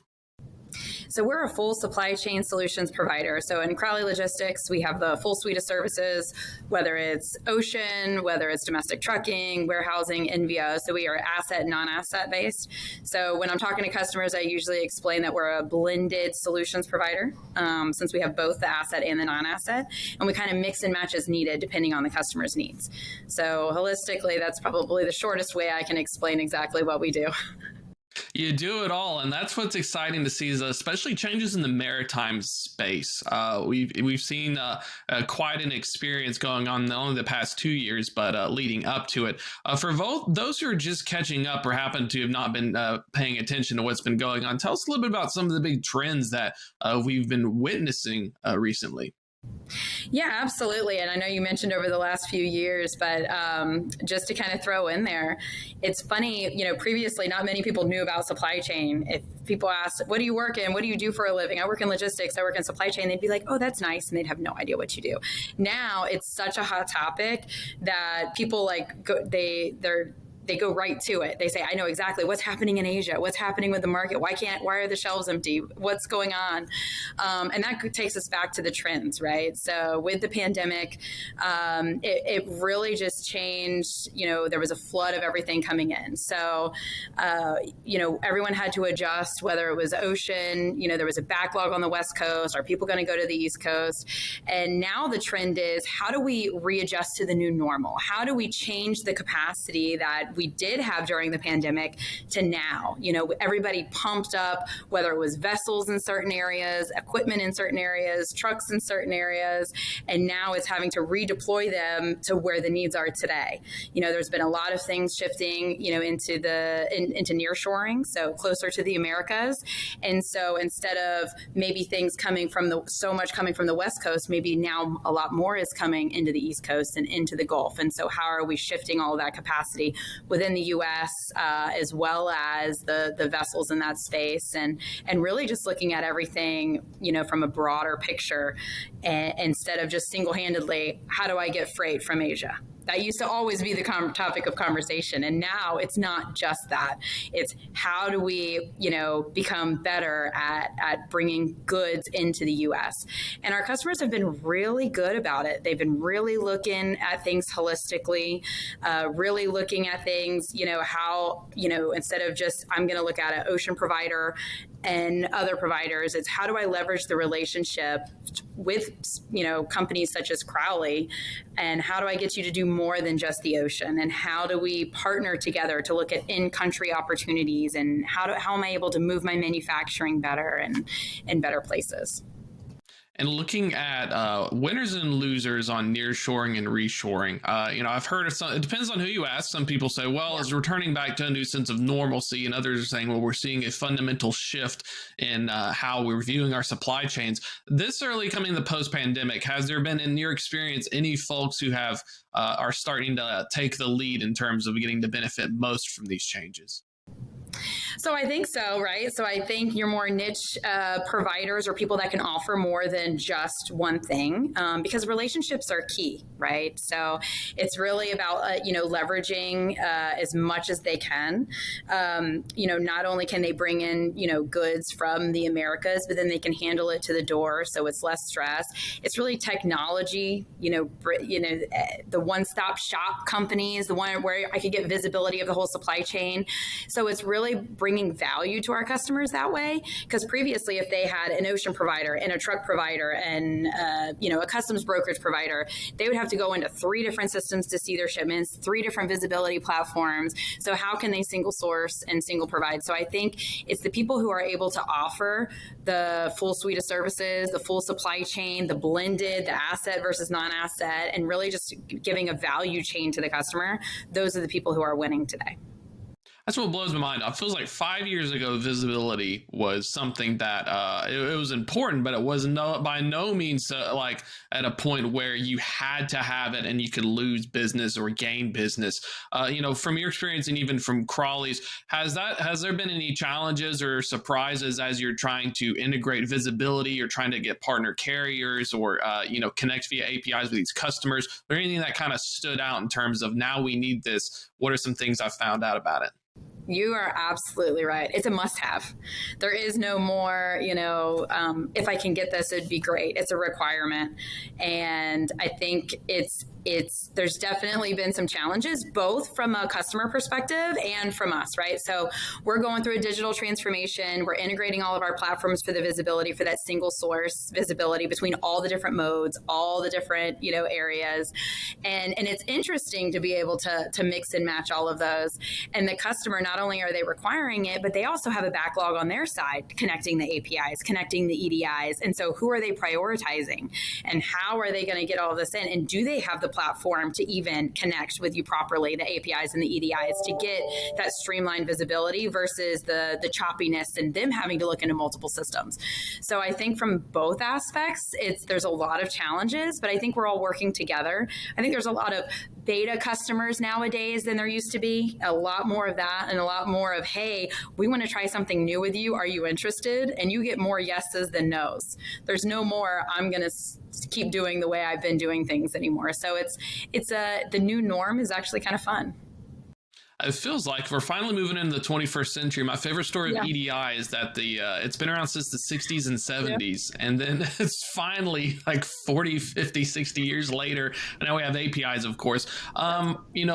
With maritime visibility, this is where I'm kind of curious about. I've seen some folks have like hardware, they're putting things in the boxes, but is it still a situation where if we're working in the maritime space and trends, is it still hard to find my box? Or is it easier once it gets unloaded and it gets on a truck or on the rail to figure out like, where is it? I wouldn't say it's easier or harder in either way. It just depends on what equipment you have. So actually, for the last couple of years, Crowley specifically, we've continued to invest in tracker devices, just like you're mentioning. So in our refrigerated containers, we have a system that's satellite tracking. And at all times from a computer, we can change temperatures or adjust. I know exactly where it's at all point in time. We also have other tracking devices, even for whether it's dry containers or whatnot. This is ocean side. Where it gets a little difficult is pinging, right? It's making sure the vessel has the capability and capacity. The satellites are around to be able to track. Is it solar powered? Is it battery powered? How are we going to keep everything, fully powered so we can continue to get the pings? Because are you getting a ping once a day? Once a week? What does that look like? So I would say it's a little more interesting on the ocean perspective. I don't think people realize the different challenges that comes with it. But once it hits inland, and like you said, if you're transloading and then moving a truck, it's the transfer of that visibility that would be the challenge. So I'd say they're both, obviously there's challenges, but they're different challenges than what's, I guess, previously that's been there. So it's tying it all together and tying the systems and the visibility. I think it's been the hardest part for everyone, right? Not just Crowley. But it's getting there with technology we have nowadays, that we definitely are more capable than we have been. And looking at some of the trends right now in terms of pricing, there's been a lot of hoopla about where are we going next? It's 2 years we're coming off of $20,000 for some of them to move a container. Now we're getting down like below $2,000. Is this something where our customers going to be forced in a situation kind of like trucking companies? The question is, how far do I go? How much do I push in terms of trying to get savings before maybe the market flips? Is there any kind of prediction or thoughts on the pricing aspect? So luckily, I guess this is a Crowley plug, right? In the Americas, we didn't go to $20,000 a box. Our rates did not have that fluctuation like the Trans-Pacific trade did. So benefits of nearshoring, right? That's one of the huge benefits of nearshoring. That's been a plug. Our rates just adjusted with fuel. With chartering costs, like basic just costs. There were cost increases versus, I hate saying it, but gouging increases, right? Or however you want to put that, just being able to flux with the market. So the Trans-Pacific, now the market has already flipped. I mean, I don't know. I mean, the market trend on rates from the Trans-Pacific is so low, but the problem is it's not consistent. And that's still the issue. So even though now it may be cheaper than the current transportation from the Americas, that's just recent. Like you said, previously it was $20,000 a box. Now it's $1,000 a box or $1,500 a box, depending on where you're coming from. But so it's really about, are you looking for consistency, reliability, sustainability? And that's kind of, I think, where the customers are playing at is, what is the good balance? What is the best balance that they can have to keep that? And playing, and exactly like you said, playing to the market shifts and demand. And is that going to bring more freight on the West Coast? In supply chain, it's always a game. You know that, coming from even from the trucking world, it's a game, whether it's contract freight, spot freight, what's going to win today. So I think that's why we're in this industry, right? It keeps us excited every day to come to work. That was the best thing. I talked to two different people. We were talking about normalcy and seasonality, and they said, well, Thomas, there's always been something. And it was like, well, there's a pandemic. Before that, there's hurricanes. There was oil production issues. There was this and this and this. And it's hilarious because it does feel like the supply chain's always punctuated by an event. Speaking of things to now look at, trying to predict this normalcy, Lunar New Year finished up on Lantern Day on February 5th this year. I hear about Chinese New Year, but at the same time, I'm not as, when the maritime industry, is this something like seasonal trends like that we need to still pay attention to, or are these nearshoring trends maybe going to lessen some of these smaller events that we typically see as like markers for seasonal shifts? So depending on the commodity, right? There's some commodities that are like you can easily fluctuate into other areas versus that. But I would say that nearshoring would kind of subside that a little bit. Plus, everyone plans for it. And I actually think that's part of some of the crunch and the market trends we're seeing today is what everyone's taking what happened last year, what happened 2 years ago. So they pre-planned so much that they're backlogged in inventory. And I'm sure you're hearing that everywhere. There's containers everywhere. Detention and demurrage is the hot topic when it comes to the ocean perspective, what's going on there. And so I think it's every year it's really going to change. If you look at the past 2 years, you're really not going to get accurate at what's happening just because it changes so frequently. And it's exactly like you said, it's how do you just kind of get adjusted and figure it out. But I do think that the trends will subside a little bit. Obviously, there's always that Christmas peak season. But last year, the Christmas peak season happened in June and July versus September, October. So I don't even think you can predict that anymore. And thinking of, staying flexible, this feels like the next theme. Let's say I'm a transportation manager. I've been, I've got high blood pressure because I've been yelled at for too high transportation costs for 2 years. Looking at someone like Crawley or someone who's helping out in terms of moving items, what are some things I should be paying attention to moving forward to try and get my footing and get an idea of like, what does this new environment look like? How should I kind of navigate it now? Because for the past 2 years, it felt like I was just strapped in for the ride. Yeah, I mean, we talk to our customers a lot about that, especially lately. And again, I think their biggest their biggest point is relationships, and that's what's going to keep them more sustainable and kind of even keeled over the next few years, and understanding where that company is going. Because I think during the pandemic, all relationships were pressure tested 100%. Now they know who are the real friends in the market, who are the real friends in the supply chain industry. And that's totally true. If you talk to any of the customers, they're all going to say that they thought, one person they had a good relationship with, and they learned that maybe they didn't. But I think that's what's going to help that sustainability and that long-term look. And that's who they're leaning on today and who they're looking for. So I would just say that's kind of, they're going to keep leaning on the relationships moving forward. And talk about sustainability is our final topic here as we're tying things up. Hearing a lot about trying to figure out scope 3. People I talk to says the biggest challenge right now is even quantifying what you do.